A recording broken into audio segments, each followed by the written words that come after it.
Welcome, everyone, back to the Darkest Fears podcast. And this is Ben with my stupid mask. And always with me is Mike. And we're back. No, Yeah. We're just in time for Halloween.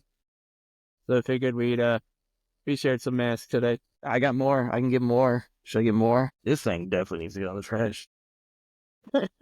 Yeah. No, we're just kind of doing a little bit of an update. You know, just kind of talking about what's been going on with ourselves, what movies we've been watching, whatever, you know. We've kind of taken a little bit of a break because I had surgery. So I've been kind of just healing and recovering from that and just trying to get back into the swing of things. But what's going on with you, Mike? What movies have you seen lately? I'm that guy from like Little Monster. He always gets what he wants. So, dude, how did we do that as little kids? I don't know, dude. This is torture. Okay, now that I've exited the womb, really, man, nothing good. Unfortunately, I cannot tell you anything good I've seen lately. It's been a fucking dearth. I mean, I actually kind of stopped. I don't think you can see it. No, you can't. There's like a stack of like 30 fucking comic books behind me I got from the fucking library. Wow. And I've just been plowing through those every night. But yeah, those have been more horror-based and more entertaining than the shit that I've tried to fucking watch. I saw the TV blow. It blew. I mean, I don't know what else to say about that. It was really fucking bad. It glue, and it blew It was one of the most crucial wastes of time of my life, and I had no hope for it. I knew I had no hope for it. I was like, yeah, it's going to be terrible. Let's just do it. And it was worse. I saw the trailer, and that's really all I needed. I tried to start it the other day, and I didn't get very far. Yeah, it's fucking boo-boo.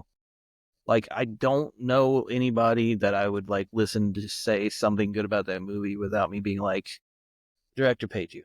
They had to. Yeah.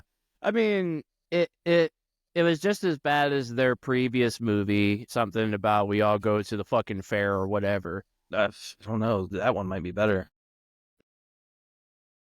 And I fucking hated that one. But, yeah, I had a friend of mine reach out to me and tell me that I should watch it. And then you had said that it was absolutely terrible. And I was like, okay, I'll just try to start it and I'll see where it goes. And I got to the point where they started talking about the stupid TV show or whatever that they both watch. And I was just like, this is fucking lame.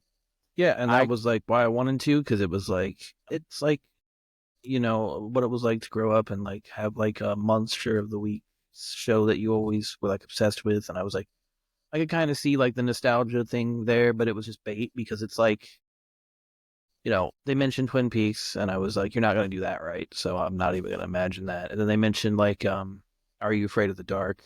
And yeah, like X-Files and all this stuff inspired it. But those moments, there's like 3 of those moments in it and it's all stupid and just very gay. It didn't feel like a horror movie at all. It felt like more of like a shitty like art house movie, and I was really not in the mood for it. So it's just like I got maybe 15 minutes into it, and I was bored as shit. Yeah. I mean, I don't know. You want to talk bored as shit though? When I went to South Carolina, I don't know if I messaged you while I was there because I didn't really like hydrate there. Like the first day I was like, you know, I'll drink if we go to like a nice restaurant or like my brother-in-law has some nice whiskey or something he wants me to try. Like I don't really plan on drinking. And then my brother-in-law like took us to this restaurant the next day at like 10:30, 11 in the morning. He was like, if you're going to get a beer, get this one. And I was like, what? He's like, actually, I'll just get you one. Okay. And then I like went to his house. My dad just sat outside around their fire pit. Hey, we go grab me a beer? Yeah, sure. I'll grab one too. And then it's like 10 p.m. time to go back to the hotel. And I'm like, I haven't drank water today. Like, what the fuck? And yeah, got this hotel. Pretty fucking expensive, especially because of North Carolina's hurricane deal.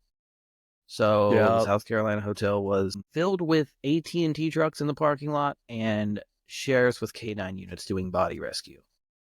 So my first night, my neighbor were a couple of K9s. To which that cop now knows how much I love the First Amendment. Because every time a dog barked, I yelled, shut the fuck up. Like, why would you not put all the police on one floor by themselves? Like, just very piss poor planning. But second and third days weren't that bad. You just had to get used to like, oh, I'm going to go down to the breakfast bar. And there's just like a big ass like bloodhound just staring at you like, what's up, dude? Just like, oh shit. Hi. Yeah. I want to pet you, but I can't. But yeah, we had no fucking smart TVs in that hotel. I had cable. I had no idea we had so many channels. We had so many Spanish channels now. There's like 10 Spanish channels. So my first night I watched Take My Tumor. Don't know if you've ever seen that show. Highly recommended. It's actually on HBO. I actually looked it up because I want to finish watching the other episodes. It's about people that have crazy, wild fucking tumors, and these doctors I'm like into that stuff. Yeah, I love that stuff. yeah, well, I these love, doctors like opt to do surgery on them. So it's just your typical like TLC exploitation show. yeah, And then every other night they just had on fucking like the Mormon wives bullshit. I was like, man, where's Take My Tumor? So I ended up watching Cops, and it was the same 6 episodes 3 nights in a row. I was just like, God. it's all that's on. It's all that's on. But they were only playing those same 6 episodes. I was like, this sucks ass. But yeah, Cops is still Yeah. great. I saw a crackhead get depantsed by jumping over a fence, and the fence caught like the crotch of his pants, just pulled his pants down, so he was just hanging by the crotch of his pants. It's like, I didn't do nothing. My Get away God. from me. And they're like, dude, you smell like crack, and your pants are off of your body right now. Why did you run? And he's like, all right, I did crack. And I was like, yep, this show's still great. And then one night, Weekend at Bernie's was on, so I did watch that. And honestly, Weekend at Bernie's was probably the last great fucking TV I had watched. Like I said, it's been a dirt. There was something else I wanted to ramble about. I rewatched Longlegs. Of course, it's still great. I actually watched it 3 times now. So once with you, once to try to see all the devils, and then once with Oz's commentary, which was very Nice. cool. It wasn't anything earth shattering, but he shared a couple of like cool little jokes and shit you probably wouldn't normally know that happened. He actually has an Easter egg in the movie. Yeah, man. I mean, I tried to watch Leaving Las Vegas, and I was like, I don't give a fuck about this movie at all. What the fuck? And I even rewatched like all of Zack Snyder's Justice League because I was like, I know that's a good movie. Fuck it, I'm doing it. And I just sat through 5 hours of that movie. Like, hell yeah, this movie still rips. And then I rewatched both Train Spottings and watched all 3 Teenage Mutant Ninja Turtles. That's all I've Yeah. to really. Like, Dude. I watched them that's in a- reverse though, That's so it was a extra solid nice. trilogy, though. Yeah, That's solid. like it's crazy too because Teenage Mutant Ninja Turtles 3, like when I saw that, I was like, that's the greatest fucking movie on earth. The turtles go to fucking Japan. I didn't even realize it was time travel till I was like, 15, but I was like, holy shit, I'm 9. They're in Japan. This is awesome. And then like I watch it now and I'm like, this is the worst one. Like there's nothing in here for a plot. Like Dude, if you tried to tell it's- me that when I was 9, I probably would have fought you. Like, Honestly, I love the third one purely just for all of the comedy because there's so many yeah, like it's just like talking ridiculous and slapstick. Yeah, there's so many ridiculous one-liners in that movie that probably nobody remembers but only me. The Wet Willy scene is so fucking funny. Yeah, all the The fucking French Japanese men are dude's stupid. trying to play hockey and shit. Yeah, dude. Yeah. How every time a human comes back when they go through, yeah. But I love it, dude. then I watched the second one and I was like, this is why everybody says the third one's the worst, because this one actually has fighting and shit. The second one's the greatest. Yeah, I the third think, in one my though is like, opinion. instead of fighting, what if we just slapped you in the face like the Three Stooges and got the fuck out of there? Like, it's just so silly. Like the first one's kind of like a little bit gritty and Yeah, I like the first yeah. one still a lot, and 2. It's like 3 a lot. But I hadn't watched 3 since I was probably like 15, 16. So I was like, wow, this was not that great. I think the last time I watched the third one was actually like sometime early this year.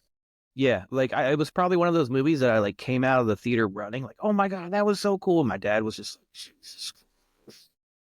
Yeah, because I'm a sucker for nostalgia. I Yeah. just love those movies from like your childhood and shit like that. Yeah, like I constantly think about unapologetically. the shitty like claymation when they first touch the ooze and they're babies and shit. And it's just like, oh, what these 4 turtles in the suits, and I'm just like, yeah, that part's awesome.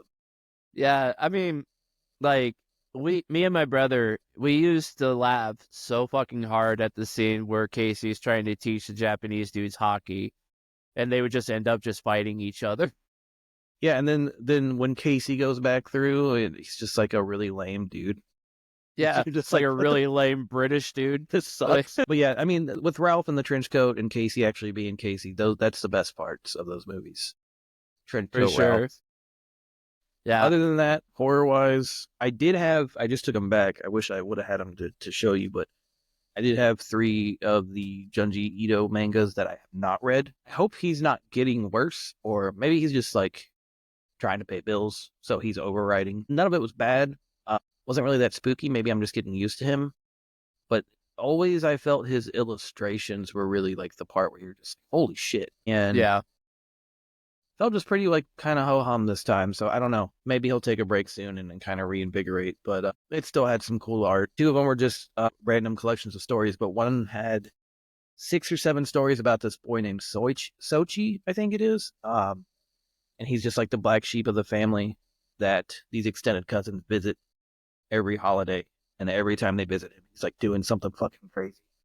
He chews nails because he has an iron deficiency. And he spits them at people. And he makes like voodoo dolls. He killed his grandpa because he told his grandpa was like a woodworker. And he told his grandpa to build him a coffin. And he once won like an American or a European one. So, like Japanese coffins are just like a straight up box. And then the European ones kind of flank out. Yeah. And his grandpa kept fucking it up. And he kept yelling at his grandpa and was like, do it again, do it again. And then his grandpa ended up having a heart attack and dying while building his grandson a coffin for when his grandson passes. Well, there's a heavy load of irony there. Yeah. Very good stuff. Let's see, but I mean, like Longlegs is probably like the last big great thing I watched, but we already knew that. Yeah. I do got Godzilla pre-ordered. Whenever that hits Blu-ray, it'll be coming to my house. At the -1, you mean? Yeah, with all the extra footage. Because I didn't see it in theaters, so I have no idea what I'm in for. But it can't be as bad as Godzilla vs. Kong 2, 3. I don't know. Which that one wasn't as bad as I thought it was going to be. I didn't really like it that much, but I liked the new monsters. Like the orangutan with the whip was fucking tight. Yeah. The ice-breathing dragon was tight, but I was like, this is kind of getting like Pokemon silly. Like, yeah. And then when they were a like, little more, instead of let's tear down cities, it's like, let's do wrestling moves on each other. I'm like, no, let's fucking not. Because they're never going to have a good human story. It's just not going to happen. There's only like 3 of those you can tell and be like, man, that was really cool. And then after that, it's like, we do want to see monsters just fly through buildings. But if you just show me a monster doing the pile driver on another monster, I'm going to be like, this is so yeah, it seemed like it was more like lighthearted than the other ones that they've done in this whole universe. But that's the thing. Like, one of my favorites is Space Godzilla. Yeah. And that's the cheesiest fucking Godzilla movie ever. But it's like, I always consider it like 2 separate movies that just cross paths when I watch Godzilla. So it's like, what are the monsters doing? How are they fighting? What kind of new monster am I looking at? And then, like, what are the humans doing and why are they doing it? They're just running around and cowering. I'm totally fine with it the whole fucking time. If they're fucking, I'm just sick of the same monsters, man. I'm way sick of Mechagodzilla forever. Yeah. Like Godzilla, but what if he was a robot is fucking stupid. I'm over it. Even though he's been in some of the greatest movies, it's just like, you're not going to make that design cool ever to me. They did it in the first one. The first time they brought out Mechagodzilla, I was like, dope. And then you're not going to change that. That was always my favorite. Yeah, here you rules. And then it's like Mothra. I always like that Mothra's there. I never have a problem with Mothra, but it's like King Kong needs to fucking go. Ghidorah, they need to drop that storyline. Ghidorah and Rodan were awesome as shit, but we need Biollante back. We need Destroya back. We need fucking Hedorah back. Yeah. Like, Space Godzilla. Like, you put any one of those in, and I'm coming to see that fucking movie. Because, dude, like, King of the Monsters, like, the most recent one, was so fucking good. I love that one. And a lot of people give that one shit, and I'm like, dude, there's no way. There's so many, like, parts of that movie you can pause and, like, hang as a painting on your wall. Like, the camera work is fucking insane. And I know it's just, digital effects. The CGI and everything is just fantastic. And it was even better because I went to go see it in IMAX, and it was fucking stellar. Yeah, I bet that would be awesome in IMAX. Yeah, because, like, the sound and everything was just, like, super engrossing. Yeah, like, I came home and I, like, downloaded high-quality res images. Yeah. Of, It was like I came home and I downloaded like when Mothra like flicks her wings in the waterfall for the first time. That was It was really like, cool. bam, that's gonna be a screensaver. And Yeah. then I did like Rodan when he lands next to the fucking cross after he comes out of the volcano. I was like, that's gonna be a background. Like, I took so many pictures of that movie when Godzilla fires his fucking beam up straight up in the air. Like, that movie just had shot for shot awesome fucking shit. Yeah. Except it was for, really when the good. Stranger Things girl was on the screen, then you're just like, God damn it. But Millie Bobby Brown. yeah, she changed her name too. And then like Did she? somebody tried to write like a news story like Millie Bobby Brown changed her name too, and like people are still referring to her by her other name, which is Millie Bobby Brown. So it's just like, good try, bitch. No one cares. I didn't know about that. Yeah, I saw some random news article one day, and I was like, I don't think anybody's gonna care about this, and they don't. No. Yeah, I mean, I've seen tons and tons of movies this season. You know, I tried to sign always up for Arrow because I got that thing from the Gamera collection that was like, hey, Yeah. sign up for Arrow and you'll get 30 days free. And then my credit card blocked the fucking subscription code. And I wanted to Oh. save it for October, so my month would be in October, so I'd get access to all these horror movies. I might try it again after we get off this, though, and then just accept the charge. Because Yeah. for some reason, my credit card didn't call me until like 2 days later, and I was like, I didn't charge that I much hate on that. something. And then I was like, Yeah. oh, wait, duh, yeah, I did. And I was like, I'm not going to harass them over a fucking trial. But Arrow, I mean, Arrow has a lot of good shit right now I'm missing out on. I know that. I'll have to check that out. I don't think I've ever heard of it. Arrow put out my Gamer collection. You're going to see they put out a lot of shit, but they have a streaming channel now. Right. So, That's cool. I mean, they had like all the Hammer films on there last month. I don't know if they will this month. It would make sense. But like all the Hammer horror movies were there when I looked, and I was like, God damn. And then I was like, I've seen most of these. I'm not going to cash in this code now. I'll wait till Halloween. So I was going to do it this month. Yeah, I always make like a horror movie playlist every season from like September until the end of October. Most recent one I watched was Bride of Chucky because that movie is so fucking funny. I don't think I've ever seen that. I think I got You've off never at seen 3. that one? Dude, I it's think so I got funny. off at 3 because I was just like, you're not going to top that.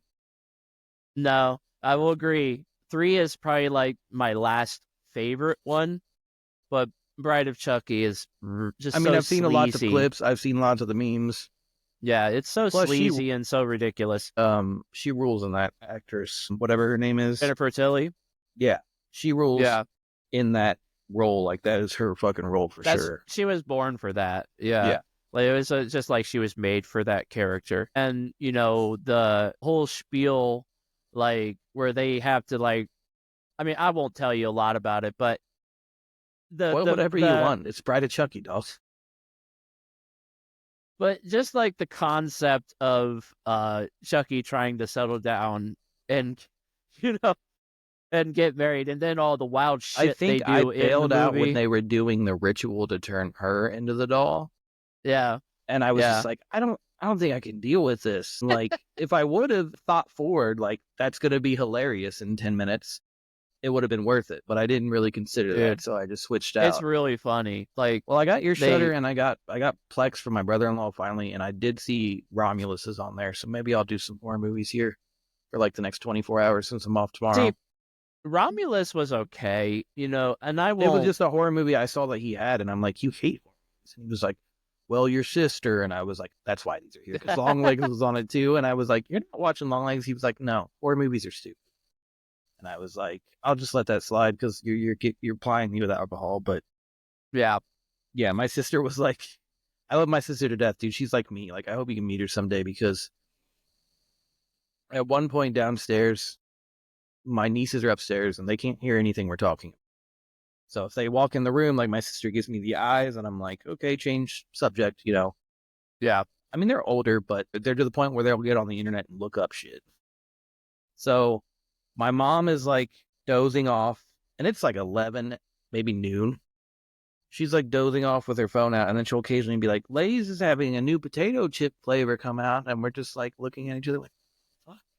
And then my dad is dozing off, but in his defense, his stomach was like messing him up. But he's being silly because he's like, I'm going to have coffee, salad, and then salad and intermittent fast. And I'm like, this is why you're pooping a river, dude.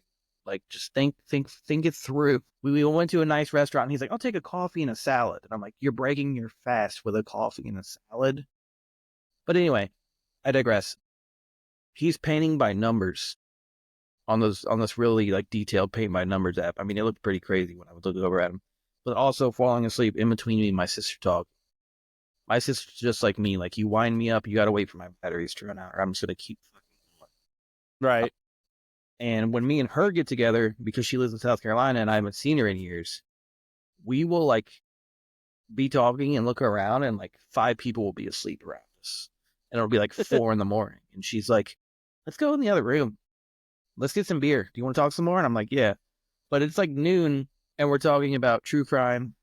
We're talking about like people being maimed, butchered, slaughtered. Dr. Gloves. I don't know if you know what that is. Don't look it up. My sister casually was like, do you know about Dr. Gloves? And I was like, what? And she was like, yeah, these people were talking on my podcast that I watch about it. And I looked up the images. She was like, just be ready. And I was like, it's my sister. I grew up on Tub Girl, Lemon Party, like Goatsy, like the Mason Jar dude. It ain't gonna bother me. Dude, it bothered me for like weeks. Like I immediately text her. I was like, well, you were right. And she was like, sorry about the nightmares. But yeah, we were just like talking true crime at like 11:30 in the morning. My parents are just falling asleep. And my mom would randomly wake up and just be like, what? Like, she randomly interjected about that guy from One Direction that killed himself or whatever happened. She was like, that guy that fell off that balcony killed himself. And we're just like, who are you talking about? And we had to piece it together because me and my sister was talking about this girl in like the countryside of England that murdered her parents, murdered them or poisoned them, and just like put their bodies in a closet and put a bunch of blankets over them and lived in that house for 4 years before the cops came. And the cops came and she was like, I was wondering when you were going to catch me. Like, she literally says it on the body cam. And me and my sister just like traded fucked up like true crime podcasts that we watch on YouTube. I found a really crazy one if you like cops, but it's a little darker, called Explore With Us. I probably sent you the link. I know I sent it to Jimmy and a few other people, but like, it is this dude. It's like a body cam interrogation. So they'll have the body cam. I like that stuff. Yeah.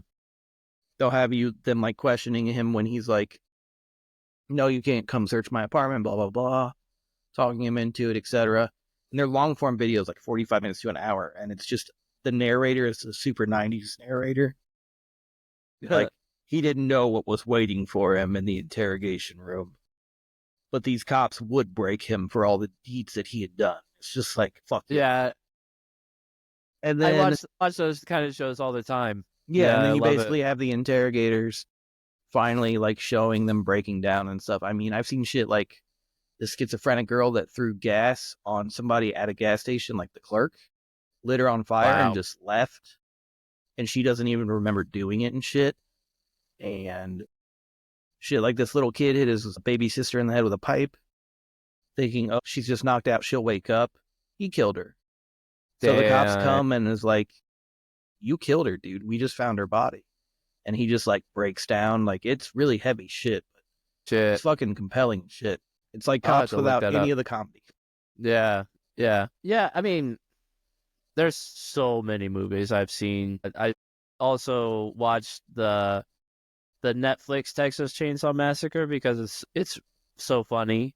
You know, just hacking woke people to pieces just makes me laugh. You did tell me that does happen in that, and I think I was meaning to watch it, but I think, and also the Free Willy part in the movie where he like literally bursts from this puddle. Yeah. He bursts from this puddle like a fucking beached whale. It's the most absurd thing I've ever seen in a movie. That's fucking. I mean, I've seen every other Texas Chainsaw Massacre, so I might as well. It's so funny, dude. It's so it just sucks because that remake was so good. One with Jessica Biel in it. The chick that blew her brains out, and when they do that fucking shot from like the cab of the van all the way through the hole, all the way out the back, and Arlie Ermey's like, well, goddamn, like she just pulled a gun out of her cooter blew her brains out. And I was just like, this is it. This is what I wanted. Yes. Also watched Night of the Demons and Night of the Demons 2. I watched those both back to back. I only really remember Love those 3 movies. a lot from the poster always being at my fucking video store. Yeah. I was at that ripe age where shit was like making an impression on me. Number 2 is my favorite. Yeah, number 2 I think is best. The scene where like the dude's playing basketball with his own head, and he's like, "Hey, dude, watch me shoot this 3-pointer." Yeah, that's so ridiculous. And Angela, when I was a kid, Angela, the main character demon, like she literally gave me nightmares when I was little. Like I just remember. I mean, just you know mine, those... man. Mine's Wishmaster. Like Wishmaster fucked me up. And I only saw the beginning for like 4 years because I was like, that movie's too crazy. Like coming in with that hard open when everybody's flipping the fuck out. I was like, yeah, that opening is wild. They do another like party scene too, and like towards the end of it too, which is even more wild too. Wishmaster is just one of my favorites of all time because just how fucking crazy it is. Yeah. And the sequels, like they got even more crazier, but in a funny way. And I think it's the second one, if I'm not mistaken, where he goes to jail and he like this dude like said something about I want him to go fuck himself or something like that. And the dude just like starts bending over and he pulls his dick off and starts fucking himself. And I'm just like, I'm like, what? Yeah. But yeah, dude, it was funny because I remember distinctly getting Wishmaster, and you know I've told the tale that my dad isn't about 8 Mile and he's not about Boogie Nights. I kind of brought that up in South Carolina and didn't go into detail still. So I think he just has a fucking vitriol for Eminem, which is fine. But the Boogie Nights thing, I'm just it doesn't make any sense. The cast rules. But anyway, I think he just hates porno, which is fine. I get it, but yeah, I could understand. I distinctly remember when we grabbed Wishmaster, the dude was like, "Is this for you, little man?" And I was like, and then he asked my dad, he was like, "You know, this is rated R, right?" And he was like, "Yeah, he's usually fine with that stuff." And, you know, we'll probably watch it beforehand, which never happened. We all watched it as a family for the first time. So if boobs came out, like my dad would be asleep with the remote next to him and my mom would be like, "Oh, Paul, fast forward it." And she's like, "Why do you rent this gay shit? If there's boobs everywhere, he can't watch it." But anyway, I remember getting Wishmaster. My dad was all fucking around, probably watching Star Trek.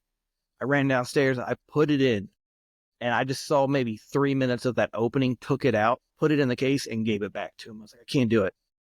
And he was like, "Oh, that guy must have not been joking around," and started laughing. And I was just like, "Yep, cannot fucking do it. No way, dude." But yeah, me and Jackie, we watched a horror movie. It's one of the worst ones, though. It was Urban Legend. I don't know, man. I have a soft spot for that one. Really? Yeah, I had like when my sister worked for Omnivision. It's bad. I'm not gonna lie. It's like I Know What You Did Last Summer bad. Like it's yeah. I mean, it's the same movie. Colossally bad. Yeah.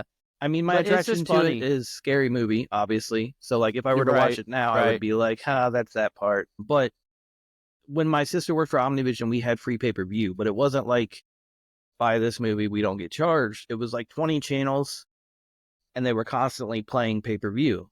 So like we just had limited access. So when Starcade came on 97, I got to sit in my room very quietly on mute and watch Sting fight Hogan, and it was awesome. But you know, birth of the NWO, no big deal. Yeah. But yeah, so it was like one of those things. It was like American Pie. Like I started to hit puberty. Like I'll never be able to watch that movie. Came home from school one day, had about 45 minutes before my parents were home, and that was on. And I was like, well, this is fucking wild. But when they came home, I just changed the channel, and there was no history that I purchased it. So that was like Urban Legend and I Know What You Did Last Summer. Yeah. So I definitely remember the straight-laced roadhead scene where we hit a random guy type shit. Yeah. Yeah. I mean, we still watch it every year because it's the only one that she will watch, but it's just like, it's a product of that time. Yeah. It was like right before the 2000s was going to hit. Everybody looked like they were in a fucking boy band. Like pre-super remake horror too. Yeah. Yes. Like, exactly. Like, we're really running out of ideas here. What do you got, Wes?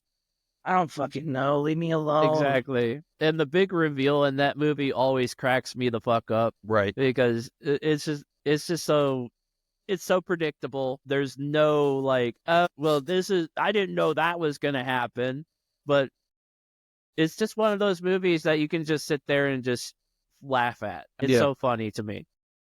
Yeah, I'm excited if we do that Hellraiser dive because I've seen more Hellraisers than you, and Yeah, I've depending only on seen the first three. depending on And how far you want to go, it's going to get grueling, sir. I will say that. You're going to I message me and be know, like, "Can we stop here?"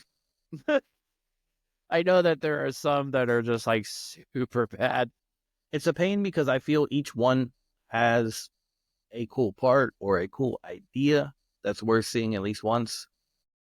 Yeah, Like, there's one that starts with the founding fathers and like them being involved in all this shit. And you're like, whoa, this is dope. And then it like flash forwards, if I'm not mistaken, and I probably am, but it flash forwards to like shitty, super rave goth clubs are evil in the 2000s era type shit.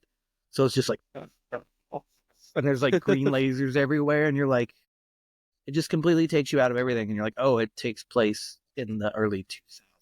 Cool. But Douglas Bradley was Pinhead forever. So like, anytime it's Douglas Bradley, it's great because he took it very seriously.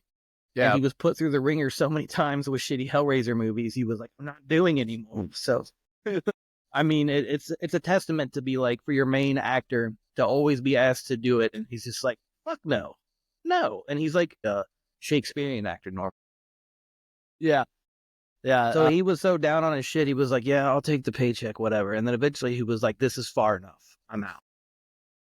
The third one is kind of funny because the whole movie is just him bitching from a pillar at this one dude to do stuff for him. Yeah, It's it's a really, really like, it's one of those things that made me not want to read the books because it was like, I don't see how the books can be better than this because this is really bad after a while.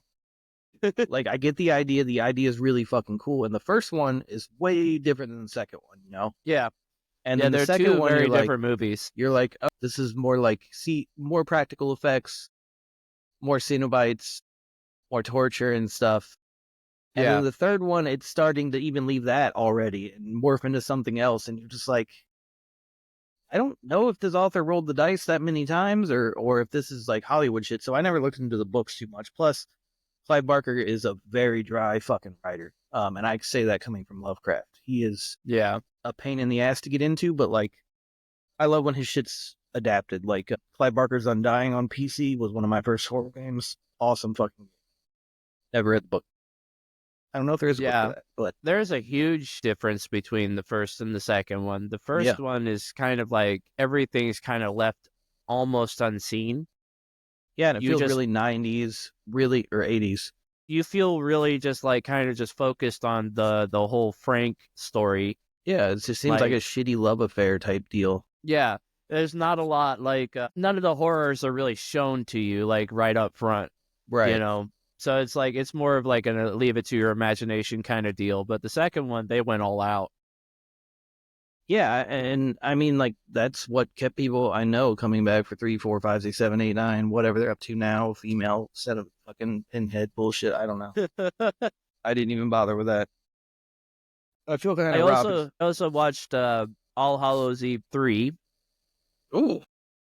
which is on Screenbox and Tubi. It's called Trickster, and it was good. It's a big step up from 1 and 2, I think. One of the stories was kind of like, but the rest of them are really good. One of the stories is kind of weird, and it just kind of irked me, and I didn't really like it that Did you much. do the new VHS yet? I did, yeah. I watched that one too. What's your feels? I liked it. I liked it overall. There was one story in it where this it didn't have a sci-fi theme to it whatsoever, so it didn't really fit the theme that they were going for, I think. So that was the only one that I didn't really like in it, but the Right. rest of it was fucking great. Okay. I Yeah, always I wait really for liked it. people's that I know's decision on fucking casting a view at those movies anymore because I'm like, I can't handle when you're like, let's do a short story compilation and have an interweaving tale, and like the interweaving tale isn't that good, and all the short stories suck.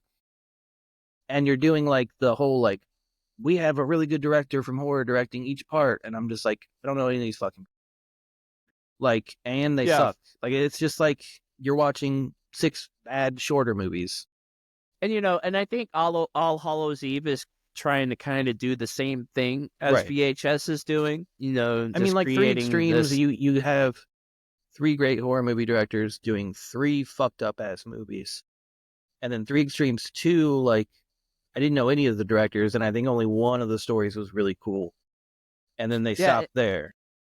And I guess the third All Hallows Eve came out last year. I didn't even know. They came out with another one this year, and I tried to watch it, and it wasn't good. I didn't like it. Didn't sit with me like the third one did. Like the third one is fucking wild, dude. All right. Like, yeah, and then VHS Beyond was really good. Like I said, I think there was like one story in it that didn't make any sense to me, maybe 1 or 2. I watched Trick or Treat. Fucking love that movie. I tried to watch Trick or Treat's fucking great. Not to derail. Yeah. The folk horror movie about that flower on the British Isle, Enysmen, Enysmen. Yeah. Tried it. Couldn't do it. I in fact fell asleep and woke up to credits rolling, which I rarely do on a movie, and I was not even like fucked up or took sleeping pills or anything. Like that shit put me in, tucked me into bed, and made me all comfy. It was at least like 50 minutes of some chick walking around an island. I think she's like house sitting or something, and I'm probably way wrong. Yeah. She ends up finding a flower, ingesting it, tripping. I didn't see what happened during or after the trip. I tried to watch that one too. Yeah. And I got lost. And none of it really made sense to me at all, and it was boring as fuck. There was not a lot of substance to it. Yeah, I think it would have just worked better if they just would have called it an art house movie. But yeah, I didn't really find any horror in it at all. Yeah, I mean, like I have my own horror if I smoke some weed and have a panic attack. So I don't really need to just like scoop up a random plant off the ground and be like, let me eat this and see what happens.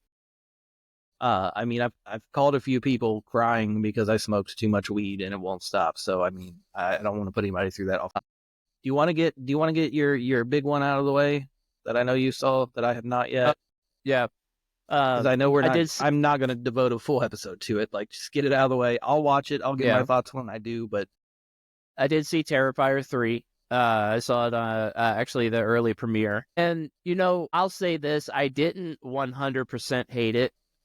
The only thing that I hated about it was just the story that they're trying to do, and it didn't capitalize on it whatsoever. Like, when I saw interviews of Damien going on and on about this movie, he was like, yeah, man, I'm going all in on this story. I'm going all in on this story. And, we're going to go back to a more darker kind of feel for everything and blah, blah, blah, kind of like in the first one. When he said in the first one, I was like, man, I just hope it's just another bare bones slasher. Yeah, you just need a garage, a guy in a clown suit, and some fake blood, and we're there. Exactly, man. But, if you can ignore that and, just go in for the kills, it's fucking brutal. And some of the kills are super hilarious. I'll give him that. David, if there's one thing I can say about the guy, he's a wonderful slapstick comedian. Yeah, and I hope that Art is doing the Obi-Wan thing and he's getting a cut of all the Terrifier merch because it's flying. Yeah. It's fucking flying. Dude. And I saw him fucking around like some of the horror cons and shit this month and joking around with cosplayers and dancing with them and shit. And I was like, man, you better be getting a nice cut because you deserve it.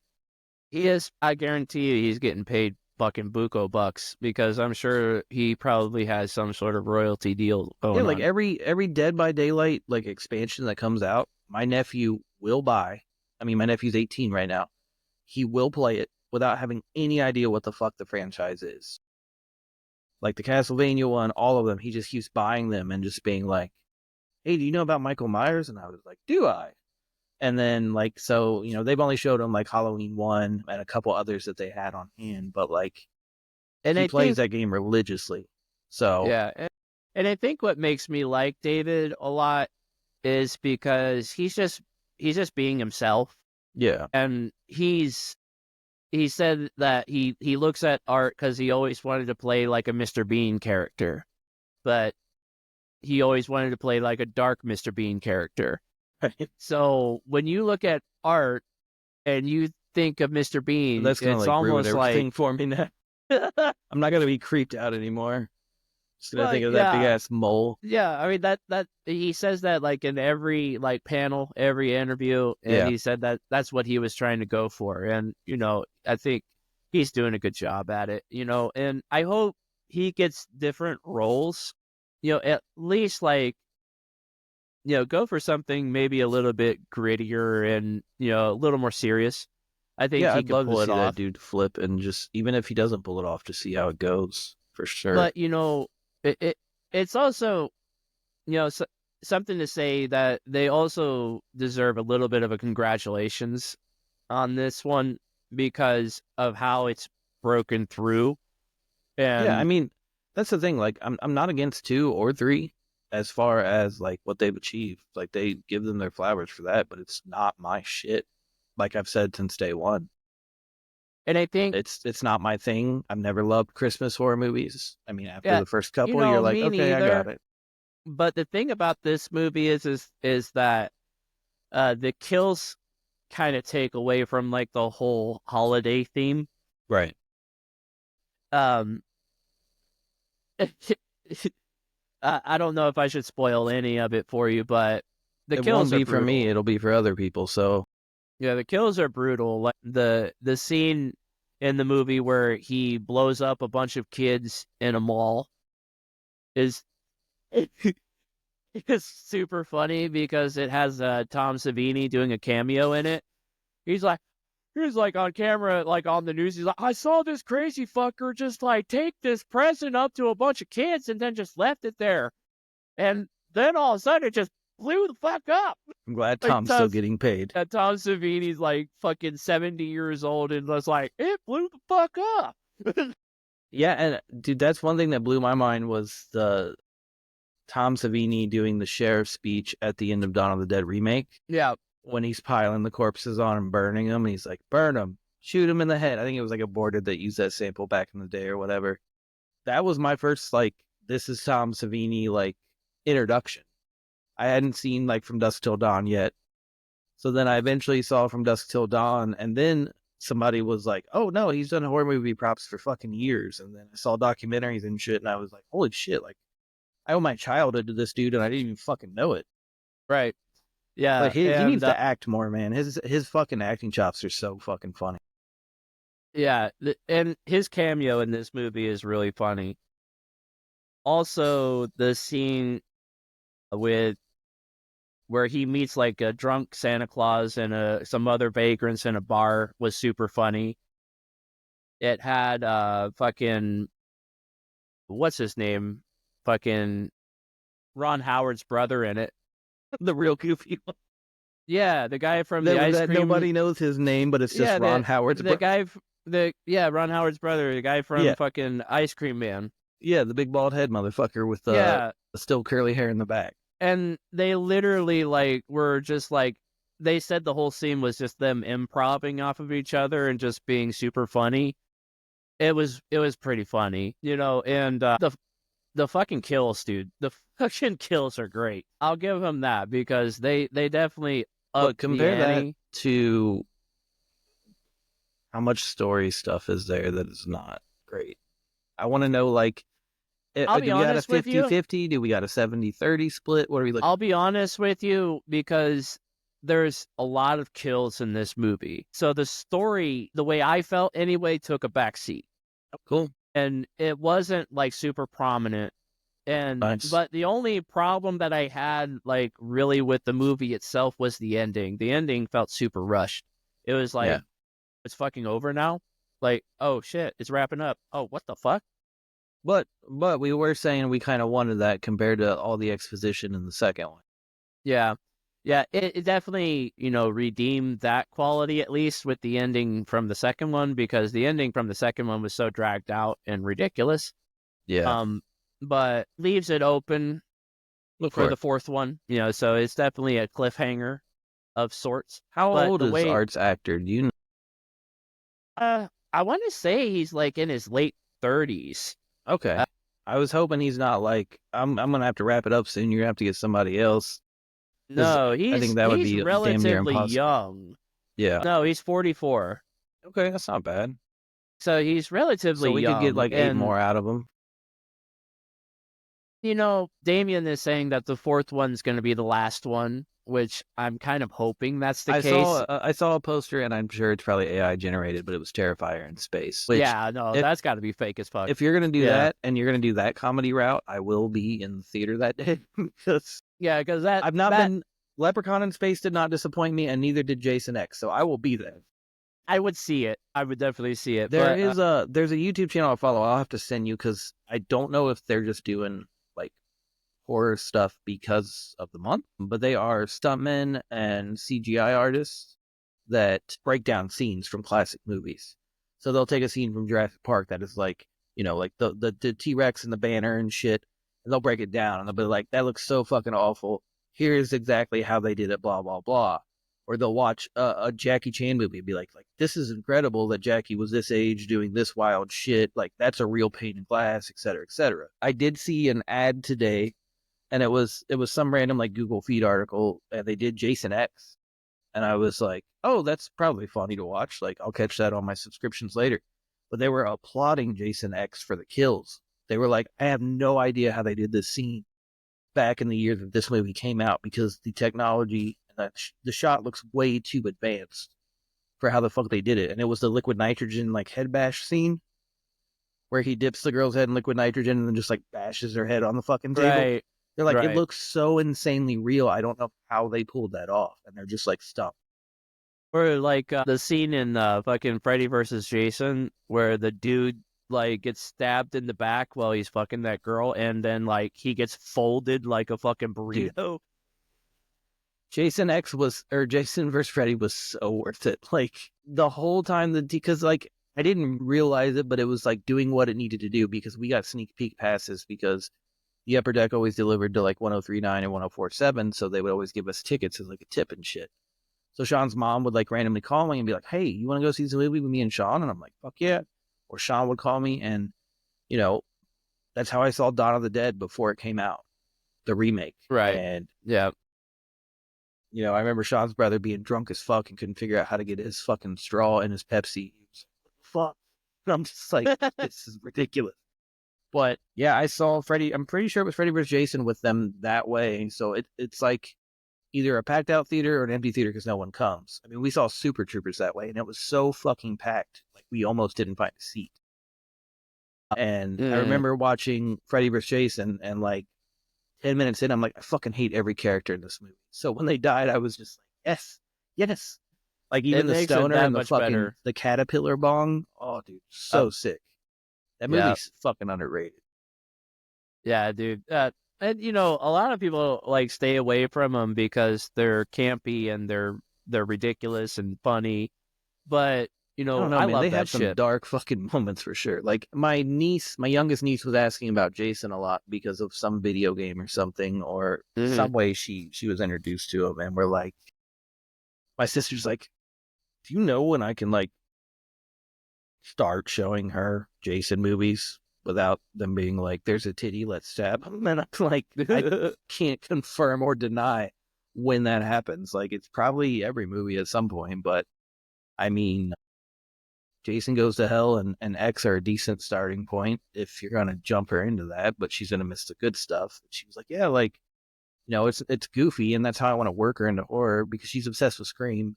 She's a young girl, and I'm like, yeah, don't do that. Don't get her obsessed with Scream. Scream's terrible. And that's one other thing I wanted to mention to kind of go back to talking about like Terrifier. We haven't really had like a breakthrough slasher like that since Scream. Yeah. And it's just amazing how they were able to pull that off from just like a stupid idea in an anthology movie like from 2008. I think it was just needed. It was just needed so bad. And that's what I told somebody. I was like, it's all about timing. Yeah. And I think this was the perfect We've had nothing timing. but like James Wan, This House is Haunted movies. I mean, don't get me wrong. It's been The Conjuring. so overdone. I Yeah, like it's The been so Conjuring. overdone. I like Sinister, but like we've been just force fed that and remakes for fucking years, dude. Years. Yeah, years and years. And it's been like, even though I don't like everything that they've done in this movies, it's been kind of just like a breath of fresh air to just watch a silly a slasher, and just have it be as brutal as they can make it. Like, Yeah, it was. I mean, another thing going back to like pre-remake food, like force-fed movies. Me and Sean used to fucking love Jeepers Creepers, and it's not like I can say that anymore because there's a lot of woke bullshit I won't put up with. But yeah, that dude's a scum, and he deserves to be shot he's a in the scumbag. face. Yeah. And the fact that they're still letting him put out movies is fucking wild. Is insane to me. Yeah, dude. And the fact that people still watch it is even Yeah, more. I've never saw 3. I think they're on like 4 or 5 now. And like, I loved 1 and 2 growing up. I was like, this is new. This is original. It's fucking creepy. Like, I remember watching the first one all the way through and being like, holy shit, there's going to be another one. They left it wide open. They didn't catch him. And the second one came out on the bus. And this one's so fucking good. And then like, didn't hear anything because he was locked up forever and shit, and like didn't have money to make another one, and then somehow he squanders the money for the third one. People started blowing the whistle on him, and like that's one thing from call out culture. I'm like, yeah, fuck that dude 1,000 times. But Yeah. character design was fucking great. And I guess maybe like sometimes it takes some fucking mad sicko to come up with some weird shit like that. But I mean, I'll never pay for that. I will totally disavow that guy forever. But Forever. that was, one of those big, exciting breaths of fresh air for me, because that was like when I started getting into like demented ass horror movies. Like, I think I saw Texas Chainsaw Massacre for the first time around them, although I just laughed through that movie the first time. As bad as I mean, if you start out with a guy in a wheelchair pissing all over himself and rolling down the hill, I'm going to be like, what the fuck is this? This is so funny. And then, it was like a lot of that stuff that we would all be 12, 13. We'd have Sean's house full of like 8, 12, 13-year-olds with a bunch of pizza trying to watch like a scary series, fucked up movie, which me and Sean are like, yeah, let's get scared by this movie. But everybody else is like, did you see that fat guy that peed on himself and rolled down the hill and he can't walk? I'm like, yeah. Dude, that guy got what he deserved to. It's so funny. He was so whiny It's so that good. whole movie. Like, that was the most satisfying kill in that entire movie. Yeah. And I didn't see the second one till years later, man. And it's like not Hills Have Eyes, but House of a Thousand Corpses, man. I was so obsessed with it that I don't know why anymore. Like, I'll put it in occasionally just because I miss Sid, but I'm just like, this movie's kind of doo-doo now that I watch it. But it was, at the time, yeah, it was different. Perfect. It was totally different because there was so many movies that were just all the same. Your typical, like, new metal intro. Dude, we used to fall asleep to that menu. And then it would just be like Captain Spaulding me like, what the fuck are you doing? Do I got to stand here all goddamn day? Or are you going to do something? Are you going to play this fucking movie? And then I would just like wake up at Sean's in the middle of the night, like, fucking turn the TV off. What are you doing? Like, it was either that or the Austin Powers fucking DVD menu just playing. And I'm just like, God, I got to sleep. Because he would do that. He's like, I need something to fall asleep to. I'm not going to fall asleep. And then he would just like let a menu play on repeat. It's so good you don't have a big screen TV because you would just have Austin Powers screen burned on that motherfucker. But yeah, I mean, I was thinking about Jeepers Creepers. Like, man, had that been made by anybody else, I would still love that movie so incredibly much.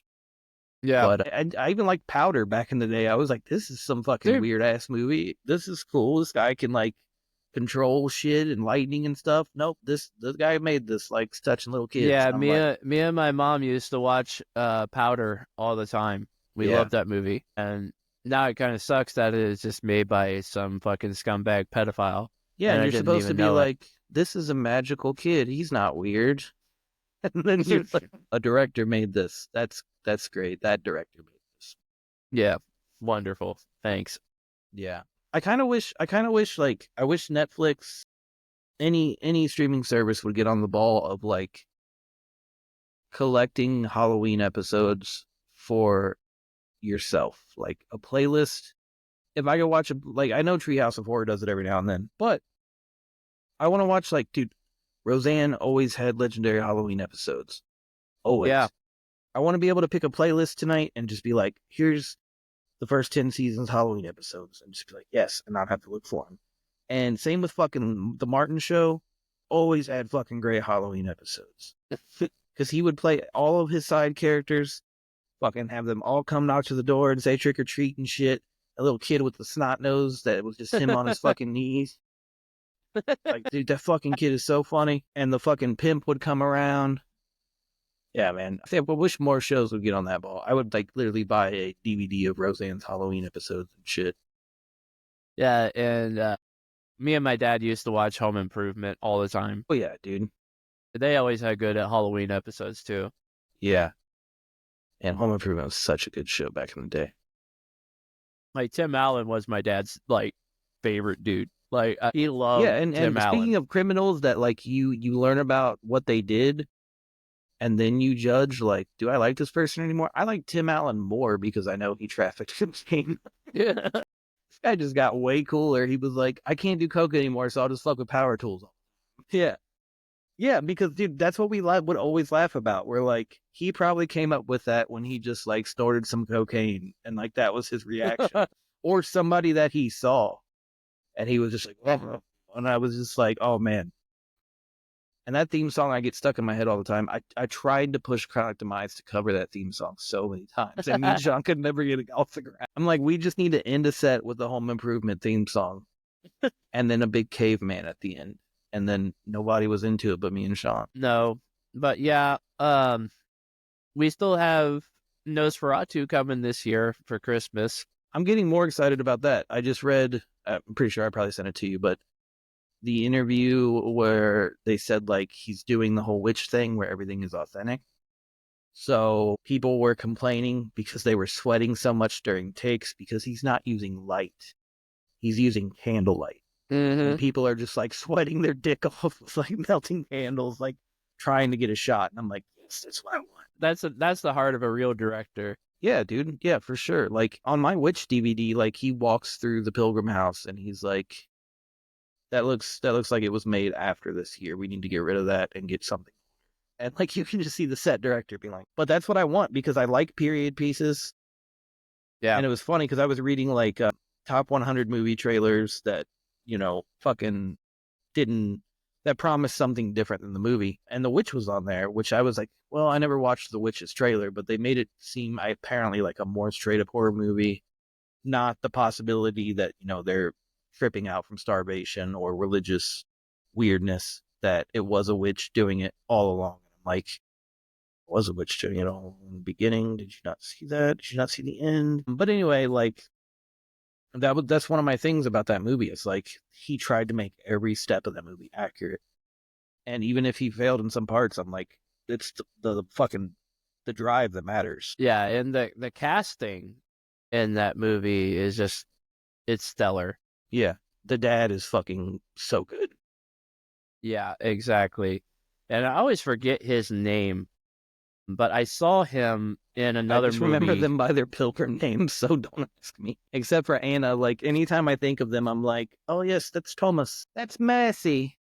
No, Clickety clackety. His name is Ralph Ineson. Yeah, that's Ralph it. Ineson, yes. He's crazy looking with short hair, though. It does not look like him at all. Yeah, I saw him in a movie earlier this year that was super good, and he played like a serial killer. But for the life of me, I can't remember the fucking name of it because it's just like slipping my mind. But yeah, he's a fantastic actor. You know, then of course you have fucking what's her face, Anya Taylor-Joy. And the mama's never afraid to be into some demented shit. Like, dude, her in Game of Thrones having like the 12-year-old kid that's still breastfeeding and shit. It's just like she's always down. And the kid that played the little brother, his monologue towards the end, when he's like going through like the whole I saw that possession. made like one of the recent scariest scenes in a movie, and I was like, I didn't really consider that. That is pretty fucking good scene. His monologue in that scene during the possession scene is super good. Yeah, and it's well done. You know, and you know, for directors to work with kids, you know, sometimes it's super hard for them to hit their lines like that. And the kid nailed it. And I think I don't know what he's done after that, but yeah, that scene is just so memorable for me. Yeah. I really really like that. I mean, I was thinking the other day, like probably the last couple horror movies we haven't mentioned that I've been really all. Let me confirm the title of one of them because I can't even remember right now. I don't want to ramble and get you to try to guess. 2000's The Dark Song with Mm. the chick performing the ritual in the house, and the British dude is like, "Don't do this, don't do that," and like he's like trying to fucking like keep the house purified while having like the salt lines and ley lines so that the demons can't cross them. That movie was fucking great. I thought it's got some middling reviews, but I was just like, this British dude is such a fucking dick to this girl. And I think she was trying to like talk to her like dead son or something. And so they were trying to summon him, and they ended up summoning a different spirit that fucks them up. But it was just like not until the end that happened. So it's all about like setting up the ritual, and like you have to Hmm. fast. You can't have any Yeah. water for 4 days, and like it's so crazy because she starts to get combative and wants to bail out midway through, and he's like, "No, we're in too deep. Bail out now." Like, you risk all this crazy shit happening, and that was a super cool movie. That was the one where like they do the ritual in the in that house or whatever. Yeah, it was that big like Yeah. lakeside British house. Yeah. Okay. Yeah. Yeah, I really dug that one, and of course, we were talking about doing an episode on it, but we haven't. The That Spanish horror movie with the fucking dog attack. Where evil lurks. Yeah, Where Evil Lurks. That is it. I do think that was the best horror movie of last year. It's Like so good. It's that was really good. fucking crazy good. I Yeah. mean, it had everything in it, all the paranoia, all the body horror in the beginning, even though it was condensed in the beginning. It gets a little fucking disconnected at the end, no lie there, but like they're also fucking paranoid. They're also fucking like tense and scattered.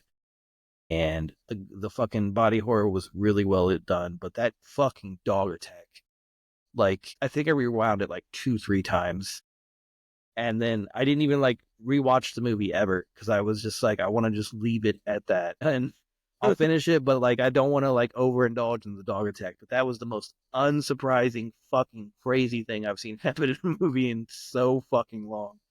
And that dog took that kid like 4 blocks away from the fucking house. Like, I mean, people talk about Cujo to this day, and I'm like, that whole scene is better than Cujo. Like, it's fucking Yeah. insane. It's fucking brutal. And nobody I talked to me watched. about that movie. Like, nobody did. And then Polly was like, "Have you seen this?" And I was like, I don't know if she'd watched it yet, or she was just seeing if I had watched it yet. And I was like, "No, but I'll see if it's on Ben Shutter." And it was, and I watched it. This is fucking awesome. It's a really good one. I didn't like it. I did like it a lot. Yeah. I also saw as a caveat finally. I did check that one out, Is that and the it's one with the remake too? no, it's its own thing, I think. But Okay. I'm picturing the cover. it had kind of like a extension movie, if you will, come out this year I'm called thinking of The Oddity. Last Shift or Late Yeah, Shift or whatever. That's yeah, the one that was like a Last remake Shift. a few years Yeah, later or something. yeah, no, not that one. But caveat is basically Oh, I see the cover now. Yeah. yeah, but the this girl who has supposedly has schizophrenic issues or whatever is like basically held to this house, and this guy has to watch over her and make sure that she's good for the night while her handler or whatever goes out for the day or whatever. But yeah, it's really good. It's really creepy, really weird, Okay. I'll put that on the list. and I liked it a lot. But they came out with like an extension movie for it this year called Oddity. Right. So, did you watch it? I did. Okay, you can go ahead then, and then I will go ahead. It wasn't that great. It was very anticlimactic. Like it didn't go anywhere, I didn't think. And it didn't have that same atmosphere as Caveat did. I did not know Caveat existed, so I only have things to say about it. Go ahead. But yeah, I think like they're trying to do like this whole like I'm calling it the trinket verse or whatever, where they have like Yeah, certain trinkets from movies and they make that could be movies lucrative about for them. them. Yeah, it's kind of like what they did with the Conjuring universe with the Nun Yeah, and but only fucking that's not established in history, so they can kind of do whatever they want. Right. So it's kind of like that kind of deal. That could be I think cool. they're trying to do. Because I was looking like during Oddity a lot at all the trinkets around that room, and I was like, "What is this? What is that? The fuck is the story behind this?" So that could be cool. Yeah. And it caveat I will say is a lot better.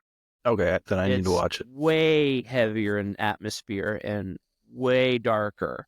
Oddity kind of felt like a case of who done it almost.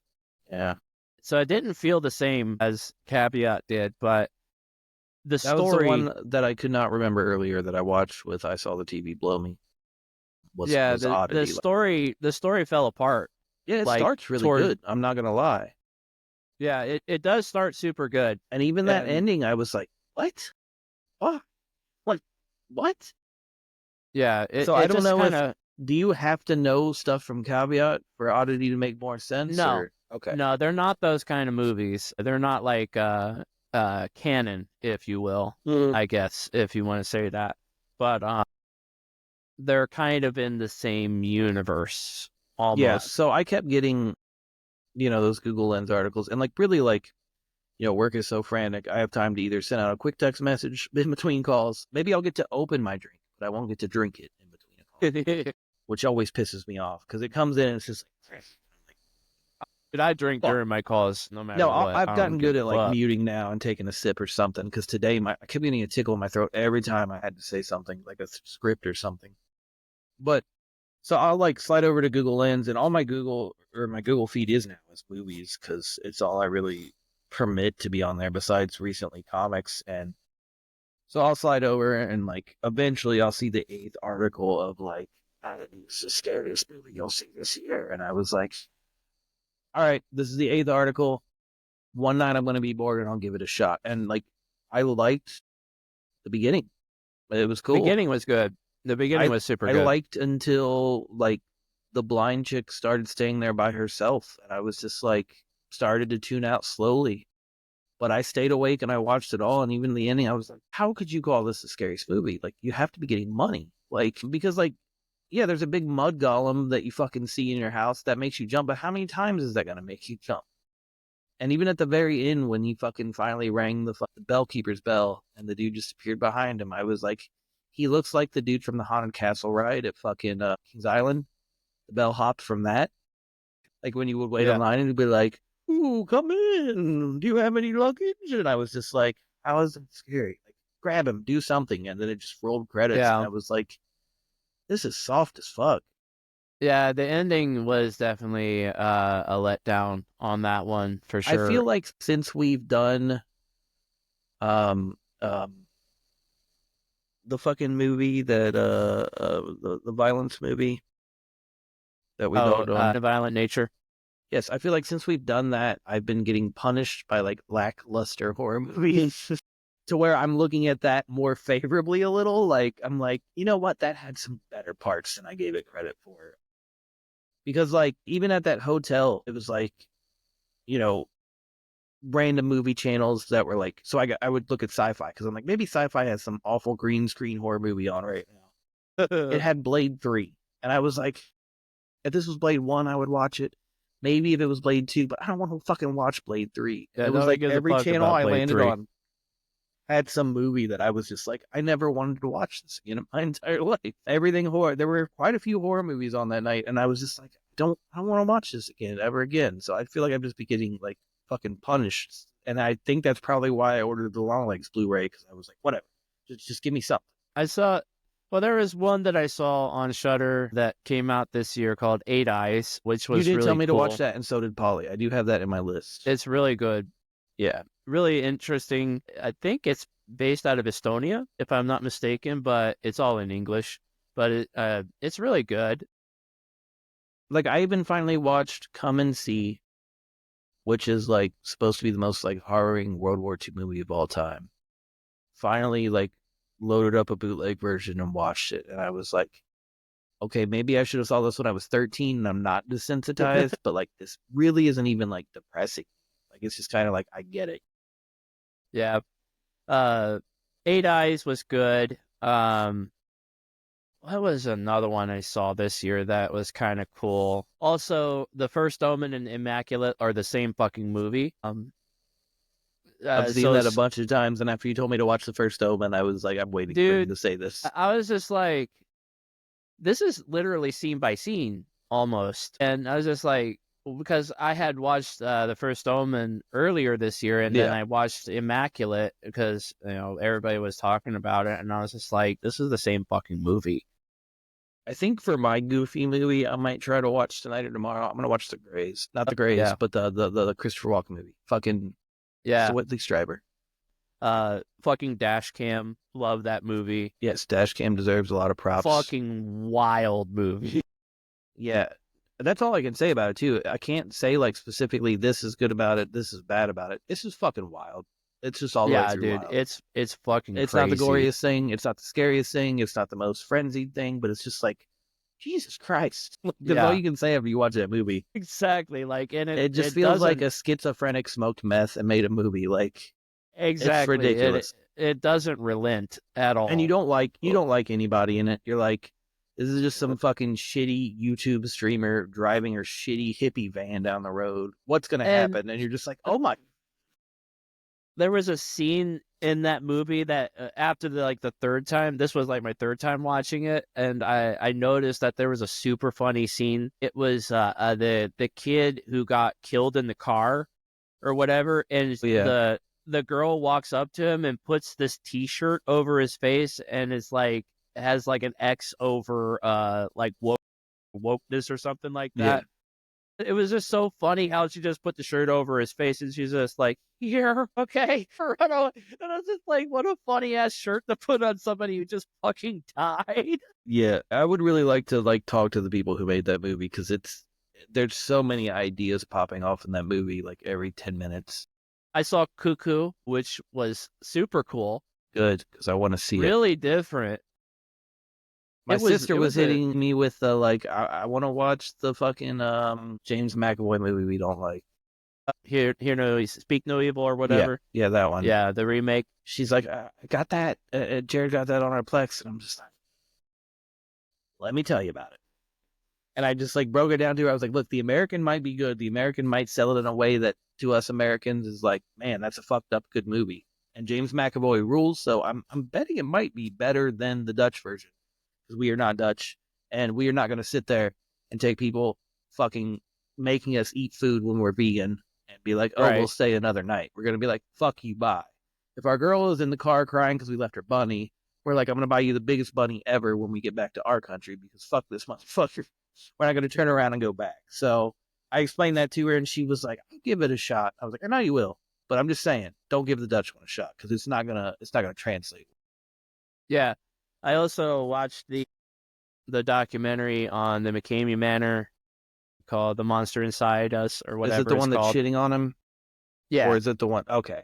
Yeah, it's the one that's shitting on him. Not the first one that he was featured in, the Haunt or the Art of the Scare, I think it's called. Yeah, I've seen both, man, and I'm kind of 50-50 on that. I don't know what to say. Like, dude, he's fucking nuts. No, I know he's nuts. I will give him that he's nuts. I will give him that. But it's like, are these disgruntled employees and like unhappy goers, or is because like meaning for the more outlandish stuff? Like they're like, oh, he's a coke fiend and he's a meth fiend. I'm like, is he, or is he just like a wild ass fucking dude? Well, let's just put it this way: the dude just recently got popped for murder. Okay, I take it back. Fuck him. Yeah. No defense for me here. He got popped for murder of his ex-girlfriend. Okay. I guess. Well, fuck him. I'll have to look up that news story. I want to see that documentary.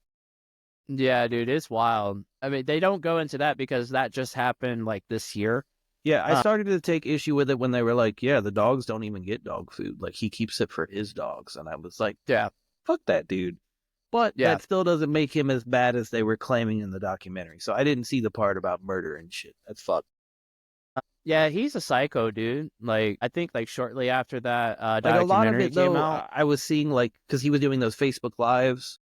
And it's like, dude, this is perfect to get people to come to your fucking creepy house. Because you're like telling them they're a pussy, they're a piece of shit, they're not going to handle it. So I was like trying to see it both ways.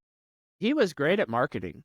Yeah. I'll say that he knew how to market his And place. that's what I was saying is like, how much of it is marketing? How much of it is I'm a fucking lunatic? But if he got popped for murder, then there we go. But you know, the weird thing about him is that he would film every encounter and he would rewatch them back Yeah. like over and over and over again. Man, speaking of that and Halloween, okay, so I have to give it to one of my friends. She didn't always have the best track records in recommending movies, but she recommended Terrifier. I was not about it. I was like, it's gonna suck.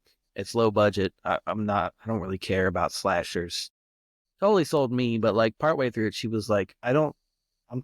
She really couldn't handle the fact that it was funny and extremely fucked up at the same time. But I was like, yeah, we're not changing this. And then before that, what was it on Netflix? Like Surveillance or whatever with the creepy guy that had like a camera in every movie. Cameras. Dude, that movie does deserve some props. It wasn't scary or anything, but it's just gross. It's just, yeah, dude. I remember I watched that one. I think they came out with a couple of them. There was 13 cameras and then 14 cameras. I want to watch the one about the blind dude, and they break into his house to rob him. Hear No Evil, or no, see, what is it like? There's the shitty one, Don't Breathe, which is about the deaf girl who gets her house broken into.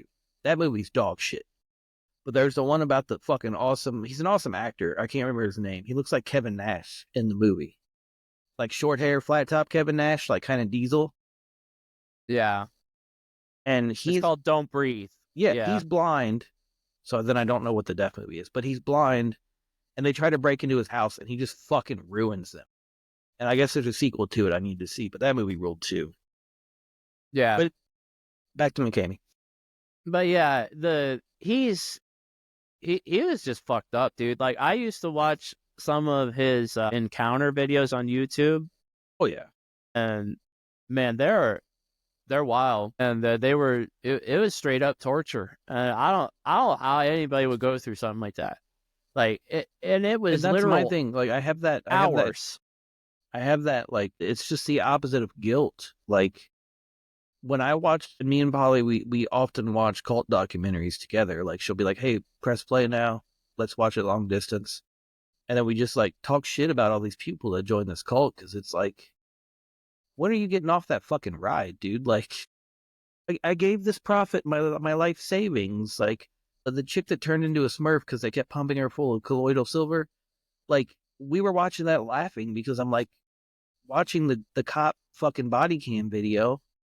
She's all like mummified in a fucking like Cabbage Patch Kid comforter on her bed, like fucking bright blue. And like, I remember she went to be with God, and it's just like, you're still on the ride, and she's fucking dead. And so that's what I do with cult documentaries. Like, yeah, I find them interesting and I like to see them, but it's like I've lost my sympathy for people, depending on the cult. Mind you, some of them are fucking insane at their manipulation, but it's just like at a certain point, you have to have that survival skill. And it's the same thing with McKamey Manor. Like, I would rather go to like an abandoned house that's in haunted Ohio than go to a haunted house down the street with paid actors that are going to scare me. Like my sister was telling me, like there's one in South Carolina that they just take you to the middle of a cornfield, tell you to get out and find your way back. And I'm like, dude, there's no fucking way I would do that. And I'm paying you money to do that to me? Like, there's no fucking way. And then like, I've never liked haunted shit like that. So when I watch like McKamey Manor documentaries, I'm like, you're retarded.